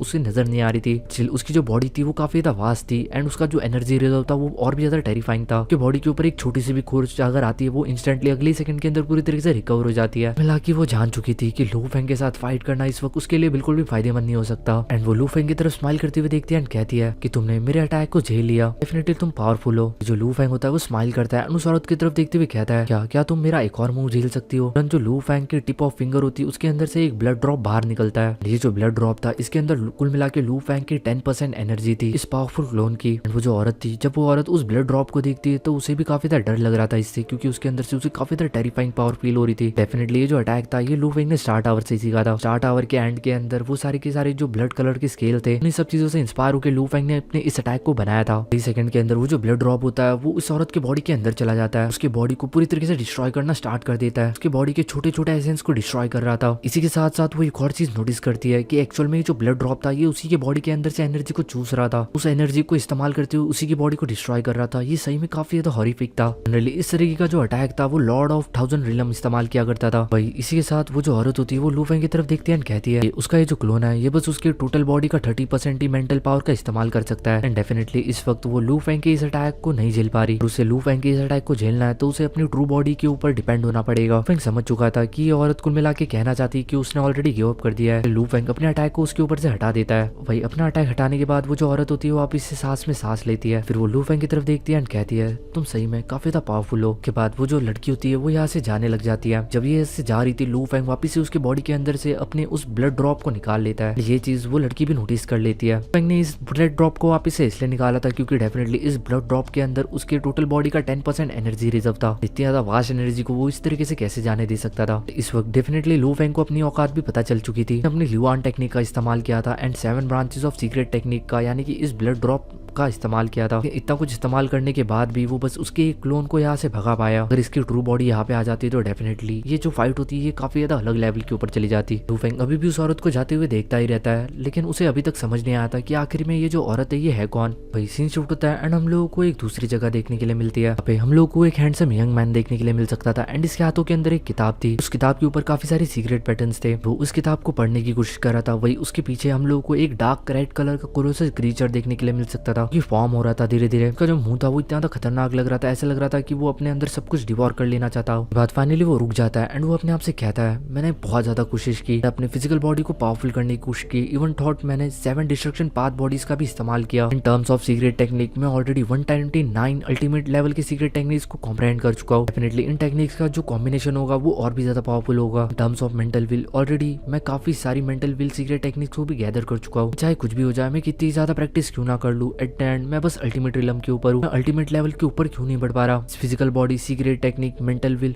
हर चीज के अंदर मैं ऑलरेडी अपने आप को परफेक्ट कर चुका हूँ। उसके बाद भी मैं अपना ब्रेक थ्रू नहीं कर पा रहा। गुस्से में आके वो उस किताब को फेंक के मारता है दीवार के ऊपर। चल में देखा जाए तो ये जो बुक थी ये कोई ऑर्डिनरी बुक नहीं थी, ये एक लेगेसी थी युआन की। फिर लंबे टाइम से ये जो बंदा था ये टियानमू किंगडम के अंदर 2 लेगेसीज को स्टडी कर रहा था युआन की, लेकिन उसके बाद भी वो अपना ब्रेक थ्रू नहीं कर पा रहा था। उसके बाद वो जो बंदा होता है वो वहाँ से डिसअपियर हो जाता है। इसके बाद वो जो बंदा होता है वो एक दूसरे जगह पे अपीयर होता है जो कि काफी ज्यादा खाली जगह थी, या फिर किसी पहाड़ के ऊपर ही समझ लो, जहाँ पे ये अपने हाथों को वेव करता है एंड उसके हाथों के अंदर एक वाइन का बॉटल आ जाता है। डेफिनेटली ये जो वाइन था ये काफी ज्यादा प्रीशियस वाइन था। अभी उसके साइड के अंदर एक और मिडिल एज का मैन अपीयर होता है। बंदे की तरफ देखते हुए वो बंदा कहता है बिग ब्रदर आप यहाँ पे। जो बिग ब्रदर होता है वो कहता है जो क्लोन था 1000 ड्रीम रिलम के अंदर, उस ड्रीम रिलम के फूड को नहीं सीज कर पाया। वो जो हैंडसम यंग मैन होता है वो अपने इस भाई की तरफ देखते हुए थोड़ा सा निराशा दिखाता है, लेकिन फिर उसका भाई कहता है लेकिन तुम्हें चिंता करने की जरूरत नहीं है, वैसे भी मेरे पास pure source blood line realm के जितने जितने भी ट्रेजर्स है एंड जो रिसोर्सेज है वो कम नहीं है, उतने में मेरा आराम से काम चल रहा है। इस वक्त तुम्हें अपने बारे में सोचना चाहिए। भाई वो जो हैंडसम यंग मैन होता है वो कहता है इस वक्त इस चीज के बारे में नहीं बात करना चाहता, चाहे मैं कितनी ज्यादा कोशिश क्यों ना करूँ, लेकिन मैं ब्रेक थ्रू नहीं कर पा रहा। ओरिजिन कॉन्टिनेंट का सोर्स वर्ल्ड है वो भी फाइनली अपने फाइनल फेज के ऊपर एंटर करने वाला है। बिलियन ईयर्स के बाद फाइनली ये जो सोर्स वर्ल्ड है ये अपने ग्रेट डिस्ट्रक्शन के फेज के अंदर पहुंच जाएगा। इस वक्त हम लोग को बताया जाता है कि ये जो बंदा था इसका नाम था पर्पल वुड गॉड किंग। भाई वो उस यंग मैन की तरफ देखते हुए कहता है एट द एंड अगर देखा जाए तो यही फेथ है बाउंड्री बीस्ट का, यानी कि गाइस ये जो यंग मैन था एक्चुअल में ये एक सेक्टर बीस्ट था। वो कहता है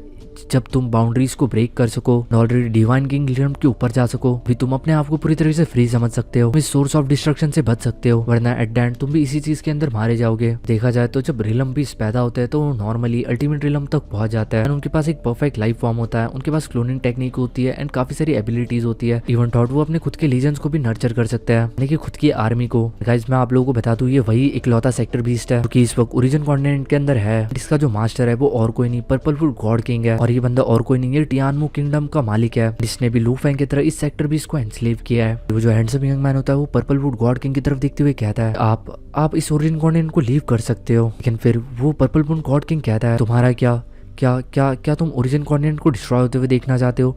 क्या तुम अपने आप को मरते हुए देखना चाहते हो? क्या तुम चाहते हो कि तुम्हारे जाने के बाद मैं हमेशा हमेशा के लिए अकेला हो जाऊं? पर्पल वुड गॉड किंग उस बंदे के कंधे के ऊपर हाथ रख के कहता है तुम जानते हो कि तुम इकलौते पर्सन हो जिसके मैं सबसे ज्यादा क्लोज हूँ और तुम मेरे इकलौते रिलेटिव हो। एंड गाइस देखा जाए तो ये बात सच भी है क्योंकि ऑलरेडी आप लोगों को पर्पल वुड गॉड किंग की हिस्ट्री के बारे में पता होगा। इस बंदे की भी जो स्टोरी है वो कुछ हमारे मास्टर जाओशेंकी की तरह ही है। बंदे का भी किंगडम को पास्ट के अंदर डिस्ट्रॉय कर दिया गया था, साथ ही साथ उसी के अंदर उसके सारे के सारे रिलेटिव्स भी मारे गए थे। ये बंदा जैसे तैसे करके जिंदा बच गया था एंड ये यूनिवर्स ओशन के अंदर निकल गया था। जब ये यूनिवर्स ओशन के अंदर गया तो इसने वहां पे एक सेक्टर बीस्ट को एनस्लेव किया था। इसी बंदे से इंस्पायर होके जो मास्टर जाओशेंकी थे उन्होंने भी एक सेक्टर बीस्ट को एनस्लेव करने की कोशिश की थी, बट डेफिनेटली वो इस चीज में कामयाब नहीं हो पाए एंड एट द एंड उन्होंने लू फेंग जैसा एक डिसाइपल बनाया। लू फेंग ने उनके लिए ये काम कर दिया, लेकिन अभी तक मास्टर जाओशेंकी को खुद नहीं पता कि लू फेंग के पास एक सेक्टर बीस्ट है। गाइस मैं आप लोगों को बता दूं कि ये जो पर्सन है इसने अपनी पावर के दम के ऊपर इस सेक्टर बीस्ट को एनस्लेव नहीं किया, बल्कि इसने इस सेक्टर बीस्ट को तब एनस्लेव किया था ये काफी ज्यादा कमजोर था जब ये जस्ट बॉर्न हुआ था।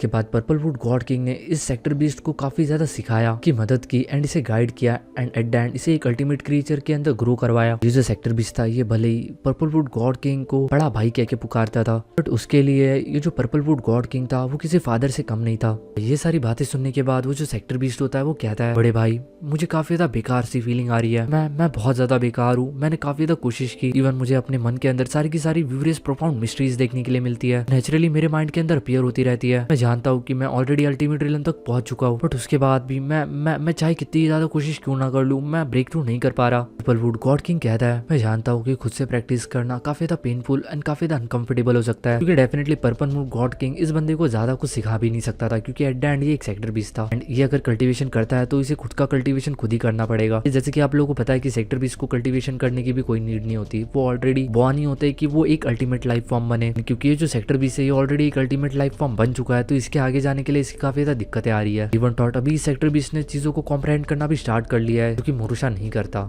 एंड ये ऑलरेडी अपनी काफी सारी सीक्रेट टेक्निक्स भी बना चुका है। ये जो पर्पल वुड गॉड किंग होता है वो कहता है कि तुम मेहनत करते रहो, तुम अपने लिए नई नई सीक्रेट टेक्निक्स को फॉर्म करते रहो, तुम already verge of breakthrough के ऊपर हो, आज नहीं तो कल तुम फाइनली अपना ब्रेक थ्रू कर दोगे। वो सेक्टर बीस्ट कहता है कि मैं अभी नई नॉलेज को ऑब्जर्व नहीं कर पा रहा, मैं नई नॉलेज को ऑब्जर्व करके उन्हें अपने पाथ ऑफ डिस्ट्रक्शन के अंदर इंटीग्रेट नहीं कर पा रहा। ये सारी चीजें सुनने के बाद जो पर्पल वुड गॉड किंग होता है वो कहता है चलो एक काम करता है, मुझे जानता हूँ कि तुम काफी ज्यादा थक चुके हो दिमाग से, तो क्यों ना एक सेंचुरी के लिए काफी ज्यादा मजाक मस्ती की जाए और दूसरे सेंचुरी के अंदर पूरे के पूरे दिल लगा के पढ़ाई की जाए, यानी कि ये लोग 50-50% वाला लॉ फॉलो करेंगे, 50% प्रैक्टिस करेंगे और 50% बकचोदी। ये जो सेक्टर बीस्ट होता है वो इस चीज के लिए मान जाता है, लेकिन तभी पर्पल वुड गॉड किंग कहता है याद रखना नेक्स्ट सेंचुरी से तुम्हें काफी ज्यादा दिल लगा के मेहनत करनी पड़ेगी, पूरी एक सेंचुरी तक तुम पूरी तरीके से फोकस रहोगे, उसके बाद वापस से तुम एक सेंचुरी के लिए ब्रेक ले सकते हो। उसके बाद ये दोनों के दोनों दारू पीना स्टार्ट कर देते हैं, आपस में कुछ इमोशनल बातें करते हैं। सेक्टर बीस्ट होता है वो गॉड किंग से कह रहा होता है बड़े भाई तुम्हें चाहे कुछ भी हो जाए ओरिजिन कॉन्टिनेंट खत्म होने से पहले इस सोर्स वर्ल्ड से बाहर जाना होगा, वरना तुम भी एट द एंड मारे जाओगे।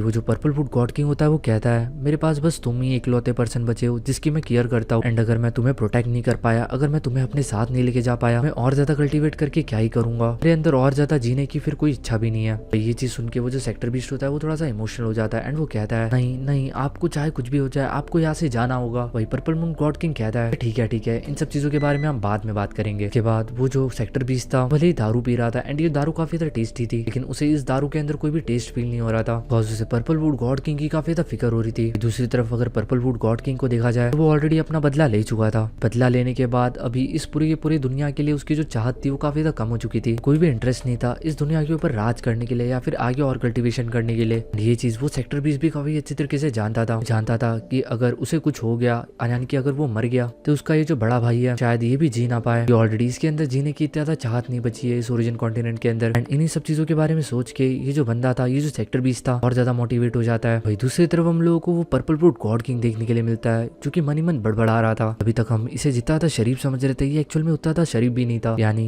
ये मन ही मन कहता है इसके लिए सबसे ज्यादा जरूरी थी इसके फैमिली एंड इसके बच्चे। वो ऑलरेडी जा चुके हैं, यानी कि वो ऑलरेडी मारे जा चुके हैं। इस वक्त अगर डेफिनेटली उसके सबसे ज्यादा क्लोज देखा जाए तो ये सेक्टर 20 ही है, क्योंकि इसने इस सेक्टर 20 के साथ काफी ज्यादा लंबा टाइम बिताया, इसलिए ये इसके थोड़े से क्लोज आ चुका है।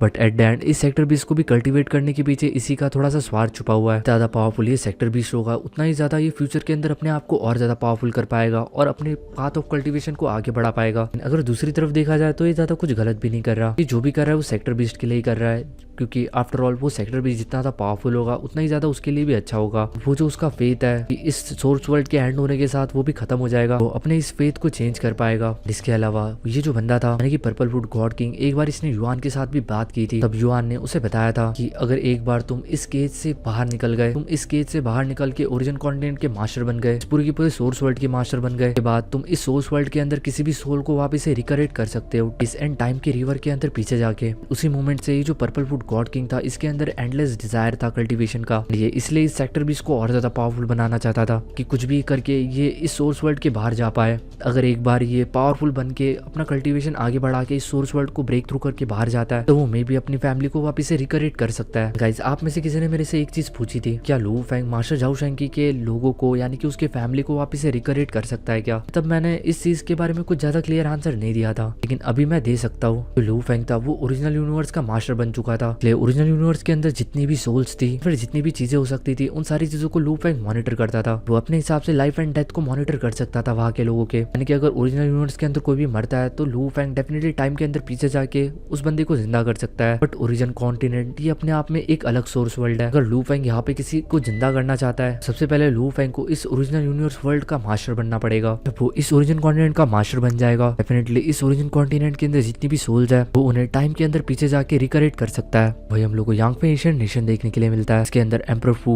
एम्परर जियो फैंग एंड कुछ और एम्परर थे, जिसके एम्परर वू ये लोग एक दूसरे से बातें कर रहे थे। लोग उसी ड्रीम फूड के बारे में बातें कर रहे थे जिस दिन वो पूरी तरीके से फेल हो चुके थे उस ड्रीम फूड को पाने के लिए। के बाद जो गॉड किंग जोंग फू था वो भी अपने कॉज एंड इफेक्ट ऑर्डर को लेके वहां से एस्केप कर लिया था, जिसके बाद वो जो वुमेन थी वो भी एट एंड हार गई थी। मैं उसकी कॉज एंड इफेक्ट को ट्रैक नहीं कर पा रहा। एंड रही बात उस गोल्डन मास्क एक्सपर्ट की, वो बंदा तो और भी ज्यादा मिस्टीरियस था। डायरेक्टली 2 एशियन नेशंस की फॉर्मेशंस को ब्रेक कर दिया। फॉर्मेशंस को ब्रेक करते वो ड्रीम रिल्म के बाहर चला गया। जो एस्केप टेक्निक थी वो एक्सट्रीमली फास्ट थी।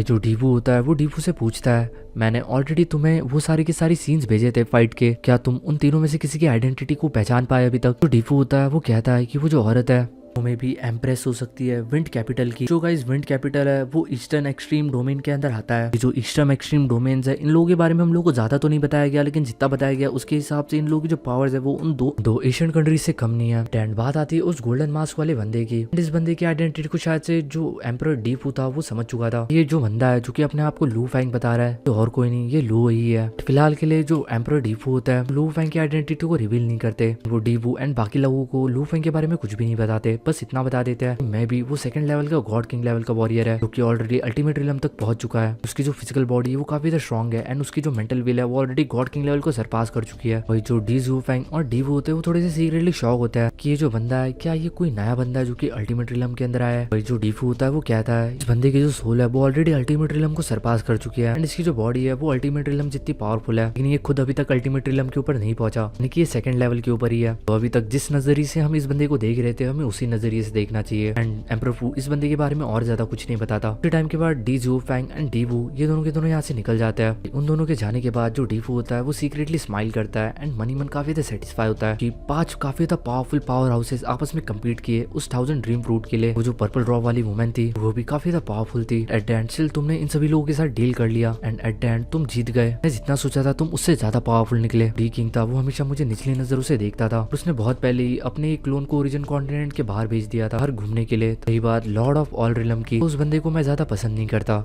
कि जो उसके थॉट्स है वो मेरे थॉट्स के साथ बिल्कुल भी नहीं मिलते। लेकिन जो लू है गॉड था वो डीफू के लिए काफी ज्यादा वैल्यूएबल था क्योंकि लू फैंग काफी ज्यादा ऑनेस्ट था, काफी ज्यादा लॉयल था। शायद से ये सबसे ज्यादा सही बंदा लगता था। इसके साथ जो डीफू था वो लाइफ एंड डेथ वाला बॉन्ड बनाना चाहता था। लेकिन कुल मिला के वो लू फैंग को दोस्त बनाना चाहता था। लू फैंग के साथ ओरिजिन कॉन्टिनेंट के बाहर जाना चाहता था कि वो लू फैंग के अंदर ही एक सूटेबल कंपेनियन देखता था। एंड यही रीजन था कि डीफू लू फैंग की साइड था एंड वो उसको फेवर करता था। उसने लू फैंग को चूज कर लिया था। जब वो ओरिजिन कॉन्टिनेंट को छोड़ेगा तो वो लू फैंग के साथ ही ओरिजिन कॉन्टिनेंट के बाहर जाएगा। जैसे कि आप लोगों को पता है कि ओरिजिन कॉन्टिनेंट के बाहर की भी जो दुनिया है वो आसान नहीं है एंड वहाँ पे काफी सारे डेंजर्स है। समझ नहीं आता कि ये जो नोवेल है ये खत्म कब होगी क्योंकि हम लोग को बताया जा रहा है कि ओरिजिन कॉन्टिनेंट के बाहर भी एक दूसरी दुनिया है जहाँ पे अभी भी युआन एंड बाकी के जो 2 कंट्रीज के एंसेस्टर्स है अभी भी वहाँ पे लाइफ एंड डेथ के लिए लड़ते रहते हैं। तो मे बी जब ओरिजिन कॉन्टिनेंट वाला फंडा खत्म हो जाएगा एंड जब लू फैंग ओरिजिन कॉन्टिनेंट के केज को ब्रेक थ्रू करके बाहर चला जाएगा उसके बाद भी जो स्टोरी है ये खत्म नहीं होने वाली है। शायद से वापस से एक न्यू स्टार्ट होगा। स्टोरी ठीक उसी तरीके से खींच रही है जिस तरीके से BTTH की स्टोरी खींच रही थी। हुआंग सिटी के अंदर हम लोग को लू फैंग देखने के लिए मिलता है। उसके हाथों के अंदर इस वक्त 1000 ड्रीम फ्रूट था। 1000 ड्रीम फ्रूट की तरफ देखते हुए जो लू फैंग होता है वो मनी मन कहता है एट द एंड जो 1000 ड्रीम फ्रूट है वो उन 2 एशियन नेशंस के पास ही जाने वाला है या फिर वो उन एलियन रेसेस के पास जाएगा। लू फैंग इस 1000 ड्रीम फ्रूट को एक्सचेंज करके हुनियान ब्लड लाइन क्रिएचर्स के कॉप्स को लेना चाहता था, यानी कि कॉप्स मटेरियल्स को। इनको वो खुद के कल्टीवेशन के लिए भी इस्तेमाल करना चाहता था एंड मोरुशा को भी खिलाना चाहता था। वैसे भी काफी ज्यादा लंबा टाइम हो चुका था कि उसने मोरुशा को कोई भी पावरफुल कॉप लाके नहीं दिया था। कैसे भी करके उसे मोरुशा को ब्रेक थ्रू कराना था अल्टीमेट रिलम के अंदर। सबसे पहले हम लोग को देखने के लिए मिलता है लू फैंग का एक क्लोन जो कि थंडर एशियन नेशन के अंदर जाता है। वो थंडर एशियन किंगडम के टेरिटरी के अंदर जाता है तो वहाँ पे काफी सारी टेरिफाइंग फॉर्मेशंस थी। इसके थ्रू लू फैंग की अपीयरेंस को ऑलरेडी थंडर एशियन नेशन वाले लोगों ने पहचान लिया था। तो समझ नहीं आ रहा था कि जो मिस्टीरियस पर्सन है ये थंडर माउंटेन के ऊपर क्या करने के लिए आया है। देखा जाए तो थंडर एशियन नेशन के अंदर कुल मिला के 9 मोनार्क्स थे। इस कुल मिला के जो यांगफे एशियन नेशन के अंदर जितने भी बंदे हैं उनको एम्परर्स बोला जाता है एंड थंडर एशियन नेशन के अंदर उन्हें मोनार्क्स बोला जाता है। तो आप कभी भी एम्परर्स एंड मोनार्क्स के अंदर कंफ्यूज मत होना। भी अचानक से लू फैंग के सामने एक फिगर प्रकट होता है। वो आते ही लू फैंग की तरफ देखता है एंड कहता है मेरा नाम ली जाओ है। लू फैंग इस बंदे की तरफ देख के स्माइल कर देता है। उसने व्हाइट कलर के कपड़े पहन के रखे थे। जो ली जाओ था उसकी जो इनविजिबल विल थी लू फैंग की तरफ आगे बढ़ रही थी। एक्चुअल में जो बुढ़ा था ये लू फैंग को टेस्ट करना चाहता था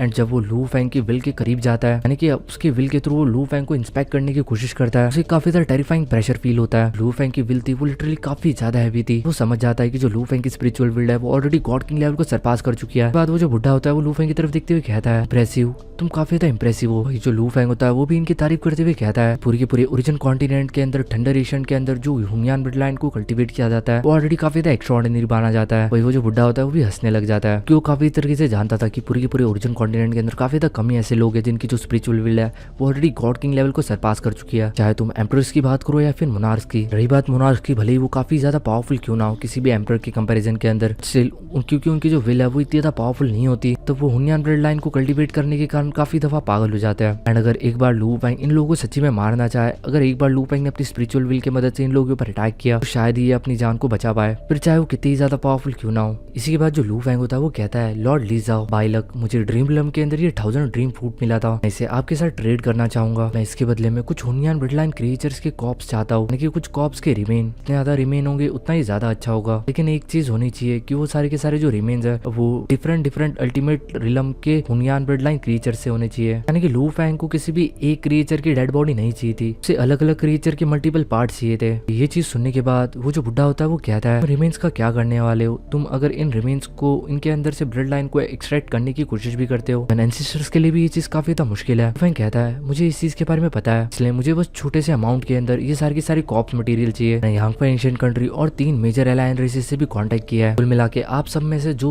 भी मुझे सबसे ज्यादा अच्छी डील देगा मैं उसके साथ अपने इस ट्रेड को इनिशिएट करने वाला हूँ। ये जो बुढ़ा होता है वो कहता है ठीक है, हम इस चीज के बारे में डेफिनेटली डिस्कस करेंगे। लू फेंग कहता है I hope thunder Asian nation मुझे 3 दिन के अंदर अंदर इस चीज के बारे में रिस्पॉन्स दे देगा। लू फेंग अपना एक तिलस्मान इस बंदे को दे देता है जिसके थ्रू ये उसे कॉन्टेक्ट कर सके। वो जो बुढ़ा होता है वो कहता है तुम्हें चिंता करने की कोई जरूरत नहीं है, 4 मोस्ट प्रीशियस आइटम्स है के लिए हमेशा थंडर एशियन किंगडम काफी ज्यादा ऊंची दाम देने के लिए तैयार होता है, उन्हें हमेशा खरीदने के लिए तैयार होता है, तो हम डेफिनेटली तुम्हें काफी ज्यादा सेटिस्फैक्टरी कंडीशंस देंगे। लू फेंग हाँ के अंदर मुंडी हिला देता है जिसके बाद वो ऐसे गायब हो जाता है। वही सीन शिफ्ट होता है एंड हम लोग को लू फेंग देखने के लिए मिलता है। इस वक्त हुआंग सिटी के अंदर था। लू फेंग ऑलरेडी लॉर्ड ली जाओ के साथ कांटेक्ट कर चुका था जो कि थंडर एशियन किंगडम से था। वो इस वक्त अपने बाकी के 2 क्लोन्स का इंतजार कर रहा था, यानी कि एक क्लोन को उसने एलियन रेसेस से बात करने के लिए भेजा था और एक क्लोन को उसने यांगफेंग एशियन नेशन से। जब लू फेंग यांगफेंग एशियन नेशन के अंदर गया था तो उसे डी जुआन का क्लोन मिला था जिसके साथ उसने नेगोशिएशन प्रोसेस किया था। भले ही लू फेंग ने 5 लोगों के सामने कंडीशन रखी थी, लेकिन लू फेंग जानता था कि इन 5 में से बस 2 ही लोगों की तरफ लू फेंग ध्यान देने वाला है, यानी कि थंडर एशियन किंगडम और यांगफेंग एशियन नेशन किंगडम। क्योंकि वो जो 3 एलियन रेसेस थी वो भले ही लू फेंग को अच्छी खासी कीमत दे सकती थी, जो चीज लू फेंग को इन रिटर्न के अंदर चाहिए थी,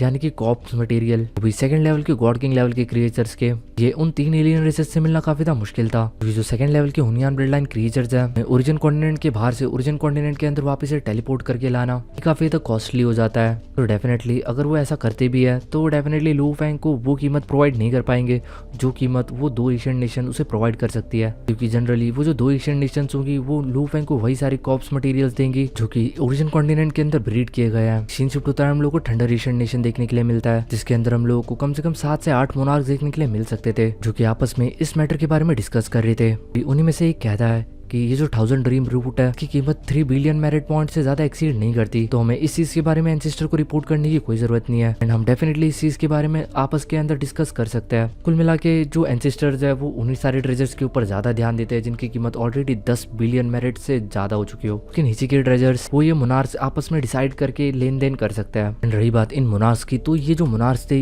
ये बहुत ज्यादा इंटरेस्टेड तो नहीं थे लू फेंग के उस ट्रेजर्स के अंदर, बट ये लू फेंग की स्ट्रेंथ के अंदर काफी ज्यादा इंटरेस्टेड थे। ट्रॉल जो लू फेंग था वो काफी मिस्टीरियस था। ली जाओ बुड्ढा कहता है मैंने अपनी स्पिरिचुअल टेक्निक का इस्तेमाल किया था उस बंदे को इंस्पेक्ट करने के लिए, मैंने इस चीज से कंफर्म किया कि उस बंदे की जो स्पिरिचुअल विल है वो डेफिनेटली गॉड किंग लेवल को सरपास कर चुकी है। इस न्यूज को सुनकर डेफिनेटली उन महाराज को काफी ज्यादा बुरा लग रहा था कि एक और काफी ज्यादा पावरफुल पर्सन ने जन्म ले लिया ओरिजिन कॉन्टिनेंट के ऊपर। इस तरीके के जो पावरफुल लोग होते हैं वो इन 2 एशियन कंट्रीज के लिए काफी ज्यादा थ्रेट पोज करते हैं कि पहली जो युआन के द्वारा छोड़े हुए रिसोर्सेज है उसके लिए वो 2 एशियन कंट्रीज आपस में फाइट कर रही है, बीच में एलियन रेसेस भी आ जाते हैं एंड जब लू फेंग जैसे पावरफुल लोग और पैदा हो जाते हैं तो उसके कारण ये सारी चीजों के अंदर और ज्यादा बंटवारा होने लग जाता है। ये लोग ये चीज भी काफी तरीके से जानते थे कि 5 पार्टीज के अंदर से जो सबसे ज्यादा लू फेंग को ऑफर करेगा ये उन्हीं के साथ ट्रेड करेगा। उन्हें समझ नहीं आ रहा था कि लू फेंग इन कॉप्स मटेरियल का करेगा क्या, फिर वो इन फ्रेगमेंट्स का क्या ही कर सकता है। एक तो वो उन्हें रिफाइन कर सकता है कंप्लीट हुनियान सोर्स ब्लड लाइन के अंदर, फिर ये जो चीज है ये वर्ल्ड बीस्ट को खिलाने के काम आती है, लेकिन इस चीज को वो अपनी कल्टीवेशन के अंदर इस्तेमाल नहीं कर सकता, यानी कि वो इसे रिफाइन नहीं कर सकता। लू फेंग के पास एक वर्ल्ड बीस्ट है, इस चीज के बारे में ये लोग सोच भी नहीं सकते, तो इनको लगता है कि मे बी वो इन मटेरियल्स का इस्तेमाल करते हुए अपनी फिजिकल बॉडी को स्ट्रॉन्ग करने की कोशिश कर रहा हो, क्योंकि ऑलरेडी जो लू फेंग की विल है वो ऑलरेडी काफी ज्यादा टेरिफाइंग है एंड अगर वो अपनी फिजिकल बॉडी को भी टेरिफाइंग बना दे तो डेफिनेटली काफी ज्यादा टेरिफाइंग पर्सन बन जाएगा। वो लू फेंग को काफी ज्यादा पावरफुल होते हुए डेफिनेटली नहीं देखना चाहते थे, इसलिए काफी ज्यादा डिसाइड करने के बाद ये लोग एक बेयर मिनिमम अमाउंट को डिसाइड करते हैं, यानी कि कुल मिला के ये लोग 30% कॉप्स मटेरियल को देने के लिए तैयार हो जाते हैं लू फेंग को, जो बहुत ज्यादा भी नहीं थे एंड बहुत कम भी नहीं थे। ज्यादा लू फेंग को इसलिए नहीं देना चाहते थे क्योंकि वो लू फेंग को पावरफुल होते हुए नहीं देखना चाहते थे, कम देके वो अपने एंसेस्टर को नाराज नहीं करना चाहते थे, इसलिए काफी ज्यादा बैलेंस अमाउंट था। भाई दूसरी तरफ हम लोग को यांगफेंग एशियन देखने के लिए मिलता है, वहाँ पे भी सारे के सारे एम्परर्स इकट्ठा हुए थे इस चीज के बारे में डिस्कस करने के लिए। इसके बाद गाइस इन लोगों के बीच में भी एक लंबा चौड़ा डिस्कशन चलता है, डेफिनेटली ये लोग भी लू फेंग के पावर लेवल एंड बाकी सब चीजों के बारे में डिस्कस करते हैं। ऑफ कोर्स इन लोगों को तो लू फेंग के बारे में और ज्यादा पता होगा क्योंकि इन्हीं के अंदर से 2 लोगों को लू फेंग ने पछाड़ा था ड्रीम रिलम के अंदर। एट द एंड ये लोग भी डिसाइड करके कुछ 30% के आसपास कॉप मटेरियल लू फेंग को देने के बारे में डिसाइड करते हैं, लेकिन तभी एम्परर फू बीच में आ जाता है एंड वो कहता है कि लू फेंग को कुल मिला के 50% कॉप्स मटेरियल देने चाहिए कम से कम। इस सुनने के बाद सारे एम्परर्स काफी ज्यादा शॉक हो जाते हैं एंड डेफिनेटली सबसे पहले क्वेश्चन अपोज करता है एम्परर यान। वो एम्परर डीफू से कहता है कि तुम इस बंदे को इतना सा क्यों देना चाहते हो, तुम उसके ऊपर फेवर कर रहे हो या फिर तुम उस बंदे को पर्सनली जानते हो। इसके बाद एम्परर फू और एम्परर युआन के बीच में थोड़ी बहुत मुठभेड़ होती है, यानी कि थोड़ी बहुत गाली गलौज होती है, थोड़ी सी डिबेट होती है। डेफिनेटली इन दोनों के बीच में जो रिलेशनशिप्स है वो इतने ज्यादा अच्छे नहीं है, बट एट द एंड जो एम्परर फ्रूट है वो रीजन देते हैं कि सबसे पहले मुझे एक चीज बताओ, तुम्हें सच्ची में ये जो फ्रूट है ये चाहिए या नहीं चाहिए। अगर तुम सच्ची में इस फ्रूट को पाना चाहते हो तो लगभग 20-30% के करीब तो थंडर एशियन किंगडम ने इस चीज की बोली लगाई होगी। रही बात उन एलियन रेसेस की, तो वो तो और ज्यादा मिस्टीरियस है, लेकिन उन लोगों के लिए ये सारी चीजें थोड़ी सी मुश्किल हो, लेकिन स्टिल मेरे हिसाब से उन लोगों की भी कीमत 30-40% के आसपास चली गई होगी। अगर हम इस अपॉर्चुनिटी को सही में सीज करना चाहते हैं, हमें सही में अगर ये फ्रूट चाहिए, तो हमें मिनिमम टू मिनिमम 50% के आसपास कॉप्स मटेरियल देने चाहिए। जस्ट 50% पार्ट देने के बाद ही कुछ ऐसे चांसेस बनेंगे कि हम इस चीज को ट्रेड कर पाए। बाकी की चीजें तुम्हारे ऊपर है। एंड वैसे भी तुम सब लोग ऑलरेडी एक चीज काफी तरीके से जानते हो कि इस तरीके के जो नेचुरल ट्रेजर्स होते हैं वो हमारे एंसेस्टर के लिए किसी भी काम के नहीं है। तो एट द एंड ये जो नेचुरल ट्रेजर्स है ये हमारे बीच में डिवाइड होने वाला है, ये हमारी काम आने वाला है। जब एट द एंड ये सोर्स वर्ल्ड डिस्ट्रॉय होगा तो हमें इन्हीं सब चीज़ों की ज़रूरत पड़ेगी कि हम अपने आप को पावरफुल कर सके। एंड ये जो 50% पार्ट्स है ये मैं खुद अपने ट्रेजरी के अंदर से देने के लिए तैयार हूँ, सिस्टर के साथ डिस्कस करने के बाद। अगर किसी को कोई दिक्कत हो तो वो बता सकता है। पर्सनली इस चीज़ को अपने लिए चाहता हूँ क्योंकि ये जो चीज़ है ये मेरे लिए काफ़ी ज़्यादा वैल्यूबल हो सकती है। ये सारी चीज़ें सुनने के बाद सारे के सारे जो एम्प्रेस होते हैं उनका मुंह बंद हो जाता है। फिर डेफिनेटली जो एम्पर फूड था उसने काफ़ी ज़्यादा दमदार बात कह दी होती है एंड दमदार रीजन भी दे दिया होता है, लेकिन स्टिल एम्पर युआन को एम्पर फूड के ऊपर थोड़ा सा शक हो रहा होता है। स्टिल एट द एंड सारे के सारे एम्पर इस ट्रांजेक्शन के लिए मान जाते हैं। बट जो एम्पर युआन होता है वो एम्पर फूड से कहता है अभी इस चीज़ के लिए तैयार हूँ, लेकिन मेरी एक कंडीशन है कि आपको कोई दिक्कत होगी कि मैं इस चीज़ को मॉनिटर करूँ, यानी कि मैं आपके बीच में और ये ब्लैक मास्क वाले पर्सन के बीच में जो ट्रांजेक्शन हो रहा है इसको पर्सनली ऑब्जर्व करूँ, मॉनिटर करूँ। एम्पर स्माइल करते हुए कहता है मुझे कोई दिक्कत नहीं है, तुम कर सकते हो। सीन शिफ्ट होता है हम लोग को यांग एशियन नेशन के एक पवेलियन हॉल के अंदर एम्पर यान देखने के लिए मिलता है। भाई इस बंदे के साथ डीवू भी था। यान डीवू से कहता है जानता हूँ कि जो डीवू है वो पूरे के पूरे एंटायर रॉयल फैमिली के अंदर सबसे ज्यादा बेस्ट है। हमेशा से चाहता था कि डीवू को हम अपने साइड रख पाए और हम चारों अगर साथ में रहेंगे डेफिनेटली हम ओरिजिन कॉन्टिनेंट को काफी ज्यादा इजीली छोड़ सकते हैं, क्योंकि ओरिजिन कॉन्टिनेंट को छोड़ने के बाद भी ये लोग साथ में मिलके अपना एक स्क्वाड बना सकते हैं एंड बाहर जो भी दिक्कत है उनसे सब मिलके एक साथ फाइट कर सकता है। चाहे कुछ भी हो, वो बंदा पता नहीं उसकी मेरे साथ क्या दुश्मनी है, मुझे हमेशा इग्नोर करता है। डियान कहता है कि जो एम्परर डीवू है वो बंदा देखा जाए तो वो ऊपर से भले ही काफी ज्यादा शांत दिखता हो, लेकिन अंदर से वो हमेशा अपने फायदे के बारे में सोचता है। वो चॉइसेस करने में काफी ज्यादा चूजी सा है, क्योंकि जब सारे के सारे एम्परर्स आपस में कम्पीट कर रहे थे तब उसने अपने हुनयान ब्लड लाइन वाली बॉडी को छोड़ने से पहले एक पल के लिए भी नहीं सोचा, तुरंत उसने अपनी बॉडी को सेल्फ डिस्ट्रक्ट कर लिया। एंड इस तरीके की चीज के बारे में कोई सोच भी नहीं सकता, जस्ट बिकॉज वो थोड़ा सा पल्यूटेड था, उसका माइंड थोड़ा सा एबनॉर्मल था। उसने उसके लिए अपनी बॉडी यानी कि उसकी हुनयान ब्लड लाइन बॉडी जिसको उसने इतनी ज़्यादा मेहनत से कल्टीवेट किया था उसने उसे सेल्फ डिस्ट्रक्ट कर दिया एंड अपने आप को वापस से रिकरेट किया। यही नहीं, रिकरेट करने के बाद वो वापस से top of the food chain के ऊपर आ गया, यानी कि उसे जल्दी से वापस से ब्रेक थ्रू करके अल्टीमेट लाइफ फॉर्म बनने में ज्यादा टाइम नहीं लगा। आज अगर देखा जाए तो वो ऑलरेडी काफी ज्यादा पावरफुल है, वो सारे के सारे एम्परर्स के ऊपर राज करता है। देखा जाए तो यांग एशियन नेशन के अंदर सबसे पहले एम्पर यान सबसे ज्यादा पावरफुल थे सारे के सारे एम्परर्स के अंदर से, लेकिन बाद में अगर करंट टाइम की बात की जाए तो इस वक्त डीफू है जो सबसे ज्यादा पावरफुल है। जो डीफू है उसकी भी विल पावर ऑलरेडी एक्सीड कर चुकी है गॉड किंग लेवल को। वैसे भी वो जो बंदा है वो काफी ज्यादा चालाक है। पूरी की पूरी ओरिजिन कॉन्टिनेंट के अंदर देखा जाए तो वही इकलौता बंदा है जो कि उस ब्लैक रॉब वाले पर्सन की आइडेंटिटी को क्लैरिफाई कर सकता है।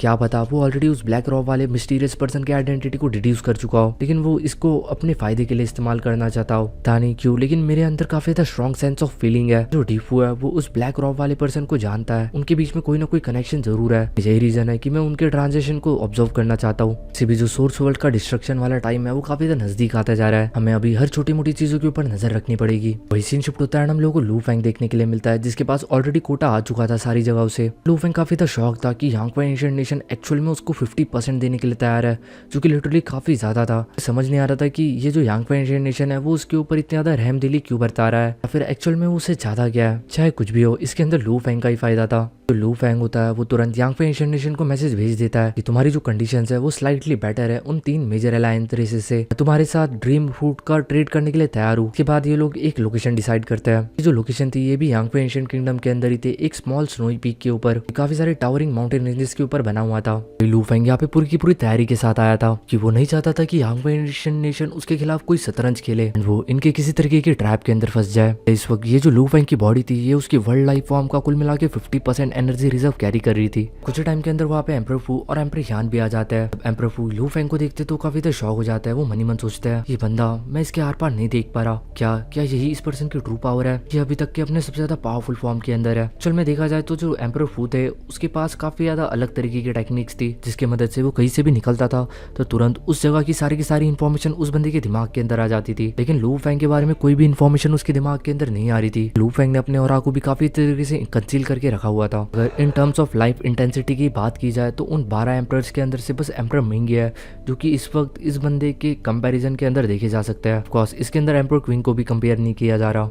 डीफू काफी ज्यादा शौक था क्योंकि अगर लू फेंग चाहे तो 1-on-1 के अंदर 12 एम्परर्स के अंदर से लगभग आधे से ज्यादा एम्परर्स को खुद अकेला ही हरा सकता है। जो एम्परर यान थे वो डीफू की तरफ और लू फेंग के ऊपर नजर रखे हुए थे। अभी तक उसे कुछ भी अलग फील नहीं हुआ था इन दोनों के बीच में। वो मन ही मन कहता है क्या उसका गेस गलत था कि ये दोनों एक दूसरे को नहीं जानते। इस वक्त इस मीटिंग का जो एटमोस्फियर था वो काफी ज्यादा टेंस था। वही एक तरफ जो डीफू था वो काफी ज्यादा चौकन्ना भी था क्योंकि वो अभी तक इस पर्सन की पूरी क्लियर आइडेंटिटी को नहीं जानता था। इन मन ही मन उसने ऑलरेडी गेस कर लिया था कि ये लू फेंग ही है। स्टिल वो सामने वाले पर्सन को बहुत ज्यादा हल्के में भी नहीं ले सकता था क्योंकि अगर लू फेंग ने इनके हाथों से ये सारा सामान लेके यहाँ से भाग गया तो इन लोगों के लिए काफी ज्यादा मुश्किल हो सकती है। दूसरी तरफ जो लू फेंग था वो भी काफी ज्यादा प्रेशर फील कर रहा था क्योंकि सामने वाली पार्टी भी कुछ कम पावरफुल नहीं थी। अगर उन्होंने किसी तरीके से लू फेंग के हाथों से वो चीज चुरा ली तो लू फेंग के लिए काफी ज्यादा मुश्किल हो जाएगी उनके साथ फाइट करना। अभी तो लू फेंग ने सोच के रखा था कि अगर उसे इस वक्त अगर स्टार टावर का भी इस्तेमाल करना पड़े तो वो कर देगा। गाइस एट द एंड हम लोगों को देखने के लिए मिलता है कि इन लोगों के बीच में जो ट्रांजेक्शन होता है काफी ज्यादा स्मूथली हो जाता है। लू फेंग ड्रीम फ्रूट को बाहर निकालता है, वही ये लोग कॉप्स मटेरियल को बाहर निकालते हैं। दोनों अपने अपनी कॉन्शियसनेस के थ्रू उस सामान को चेक करते हैं एंड फिर एक दूसरे के साथ एक्सचेंज कर लेते हैं। एंड जब इन लोगों का ट्रांजेक्शन कंप्लीट हो जाता है तो फाइनली इन लोगों को एक चैन की सांस आती है।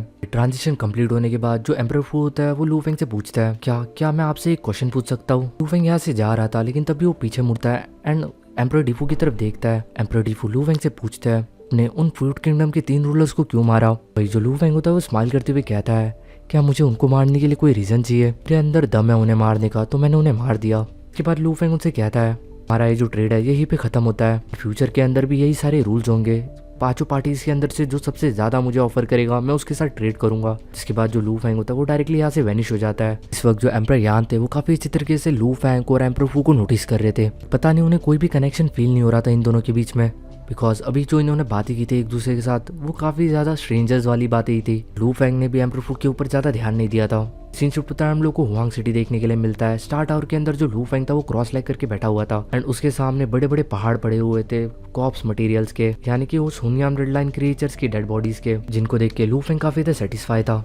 कॉप्स क्रिएचर थे ये 8 लाख क्लॉड बीस्ट और एक सर्फेंट, और जो लास्ट क्रिएचर था वो एक फरी करी का क्रिएचर का था। मिला के इसके अंदर 3 डिफरेंट टाइप के क्रिएचर्स थे। ये जिंदा नहीं थे, इनकी जो विल थी वो ऑलरेडी बहुत पहले ही खत्म हो चुकी थी। बट लू फेंग मन ही मन सोचता है अगर ये सही में जिंदा होते तो ये सही में काफी ज्यादा टेरिफाइंग होते।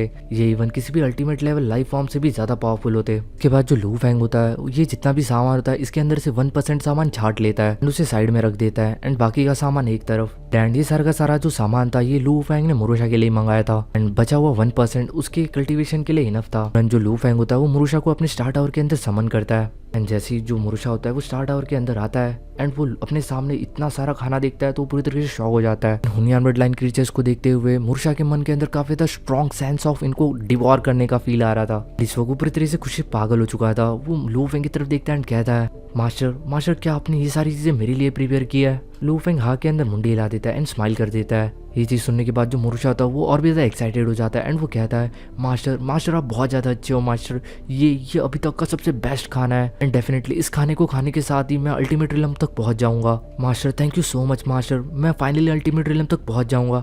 एक बार मैं अल्टीमेट रिलम तक पहुंच जाऊं मैं फाइनली अपने मास्टर की मदद कर पाऊंगा। वही मुरुशा को इस तरीके से खुश देखते हुए जो लू फेंग था वो भी काफी ज्यादा खुश था। लेकिन फिर लू फेंग मुरुशा की तरफ देखते हुए कहता है देखो फिलहाल के लिए तो मैं ये सारी की सारी जितनी भी चीजें है ये तुम्हें दे रहा हूँ, लेकिन याद रखना ये जो चीज है ये मोर देन इनफ है। यानी मुझे नहीं लगता कि तुम्हें लिटरली इतना सारा खाना लगेगा तुम्हारे अल्टीमेट स्टेट तक पहुंचने के लिए। जैसे तुम अल्टीमेट स्टेट तक पहुंच जाओ जो बचा हुआ खाना है उसे मत खाना, मुझे अभी भी इन कॉप्स की जरूरत है अपने कल्टीवेशन के लिए। तो होप करता हूँ कि जैसे ही तुम अल्टीमेट स्टेट तक पहुंच जाओगे तुम बचा हुआ खाना मेरे लिए छोड़ दोगे। मुरुशा हाँ के अंदर मुंडी हिला देता है एंड वो कहता है मास्टर आपको चिंता करने की जरूरत नहीं है, मैं जैसे ही अल्टीमेट स्टेट तक पहुंच जाऊंगा मैं बाकी का खाना आपके लिए छोड़ दूंगा। लेकिन प्लीज मास्टर अभी मेरे से रहा नहीं जा रहा, जल्दी से मुझे स्टार टावर के दूसरे स्पेस के ऊपर भेजिए ताकि मैं इसे डिवॉर करना शुरू कर सकूं। वही जो लू फेंग होता है वो मुरुशा की तरफ देखता है एंड कहता है इसे काफी ध्यान से यूटिलाइज करना एंड काफी ज्यादा आराम से यूटिलाइज करना, इसे बर्बाद बिल्कुल भी मत करना। तुम सोच नहीं सकते कि तुम्हारे मास्टर ने कितनी ज्यादा मेहनत की है इस चीज को पाने के लिए। एंड इस चीज के बारे में सोच के लिटरली लू फेंग के पसीने छूट जाते हैं कि इस चीज को पाने के लिए उसने कितने पापड़ बेले हैं। लिटरली इस चीज को पाने के लिए उसने ओरिजिन कॉन्टिनेंट के टॉप पावर हाउसेस के साथ फाइट की थी। इसके अलावा उसने उस गार्डियन बीस्ट के साथ फाइट की थी जो कि उस ड्रीम लिटरम फ्रूट को प्रोटेक्ट कर रहा था एंड उस बीस्ट से ये जो फ्रूट था ये चुराना काफी ज्यादा मुश्किल था।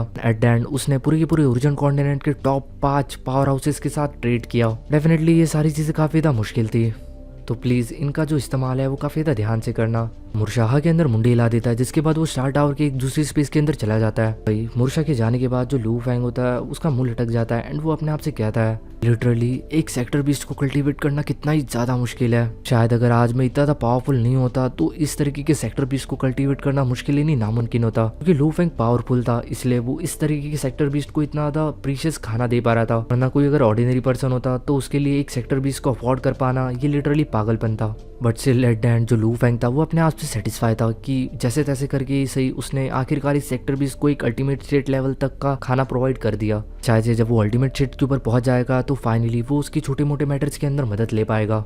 इसी के साथ ये जो चैप्टर होता है यहीं पे ख़त्म होता है।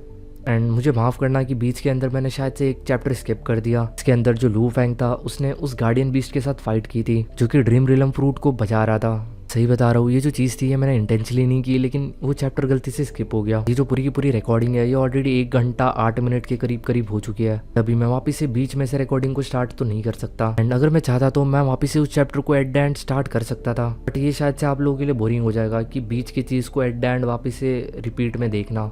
एंड वैसे भी इस वक्त मेरे ऊपर काफ़ी ज़्यादा प्रेशर है एग्ज़ाम का, तो इसलिए मैं बहुत ज़्यादा टाइम दे भी नहीं पा रहा। ऑलरेडी आधा संडे मैं इस वीडियो को बनाने में दे चुका हूँ, तो प्लीज़ थोड़े टाइम के लिए और मैनेज कर लीजिए। 14 तारीख तक मेरे पेपर ख़त्म हो जाएंगे, उसके बाद मैं यूट्यूब के ऊपर एक कंसिस्टेंट टाइम देने की कोशिश करूँगा and swallow star as well as immortal world के ऊपर दोनों के ऊपर रेगुलर होने की कोशिश करूँगा। उसके बाद मैं रेगुलर ही वीडियो डालना स्टार्ट कर दूँगा, यानी कि मैं डेली के वीडियो डालूंगा। शायद से एक आध दिन मिस भी हो सकता है, मैं वादा तो नहीं कर सकता। जो लोग मुझे काफ़ी ज़्यादा लंबे टाइम से फॉलो कर रहे हैं वो लोग ऑलरेडी मुझे काफ़ी अच्छी तरीके से जानते हैं कि मैं कभी भी ज़्यादा टाइम के लिए एक्टिव नहीं रह पाता। कुछ ना कुछ दिक्कतें मेरी ज़िंदगी में आती ही रहती है। तो होप करता हूँ कि आपको ये चैप्टर पसंद आया होगा। तो मिलते हैं नेक्स्ट एपिसोड के अंदर, तब तक के लिए bye bye, good night and like share subscribe जरूर कर देना। जल्दी से जल्दी 10 के सब्सक्राइबर्स कर दो यार, काफ़ी ज़्यादा लंबा टाइम हो चुका है। होप करता हूँ कि मेरा एग्ज़ाम ख़त्म होने तक 10 के सब्सक्राइबर हो जाए, ताकि उसके बाद मैं वापस से एक न्यू स्टार्ट कर सकूँ पूरे के पूरे मोटिवेशन के साथ। तो जाने से पहले सब्सक्राइब जरूर कर देना। मिलते हैं नेक्स्ट एपिसोड के अंदर, तब तक के लिए बाय बाय।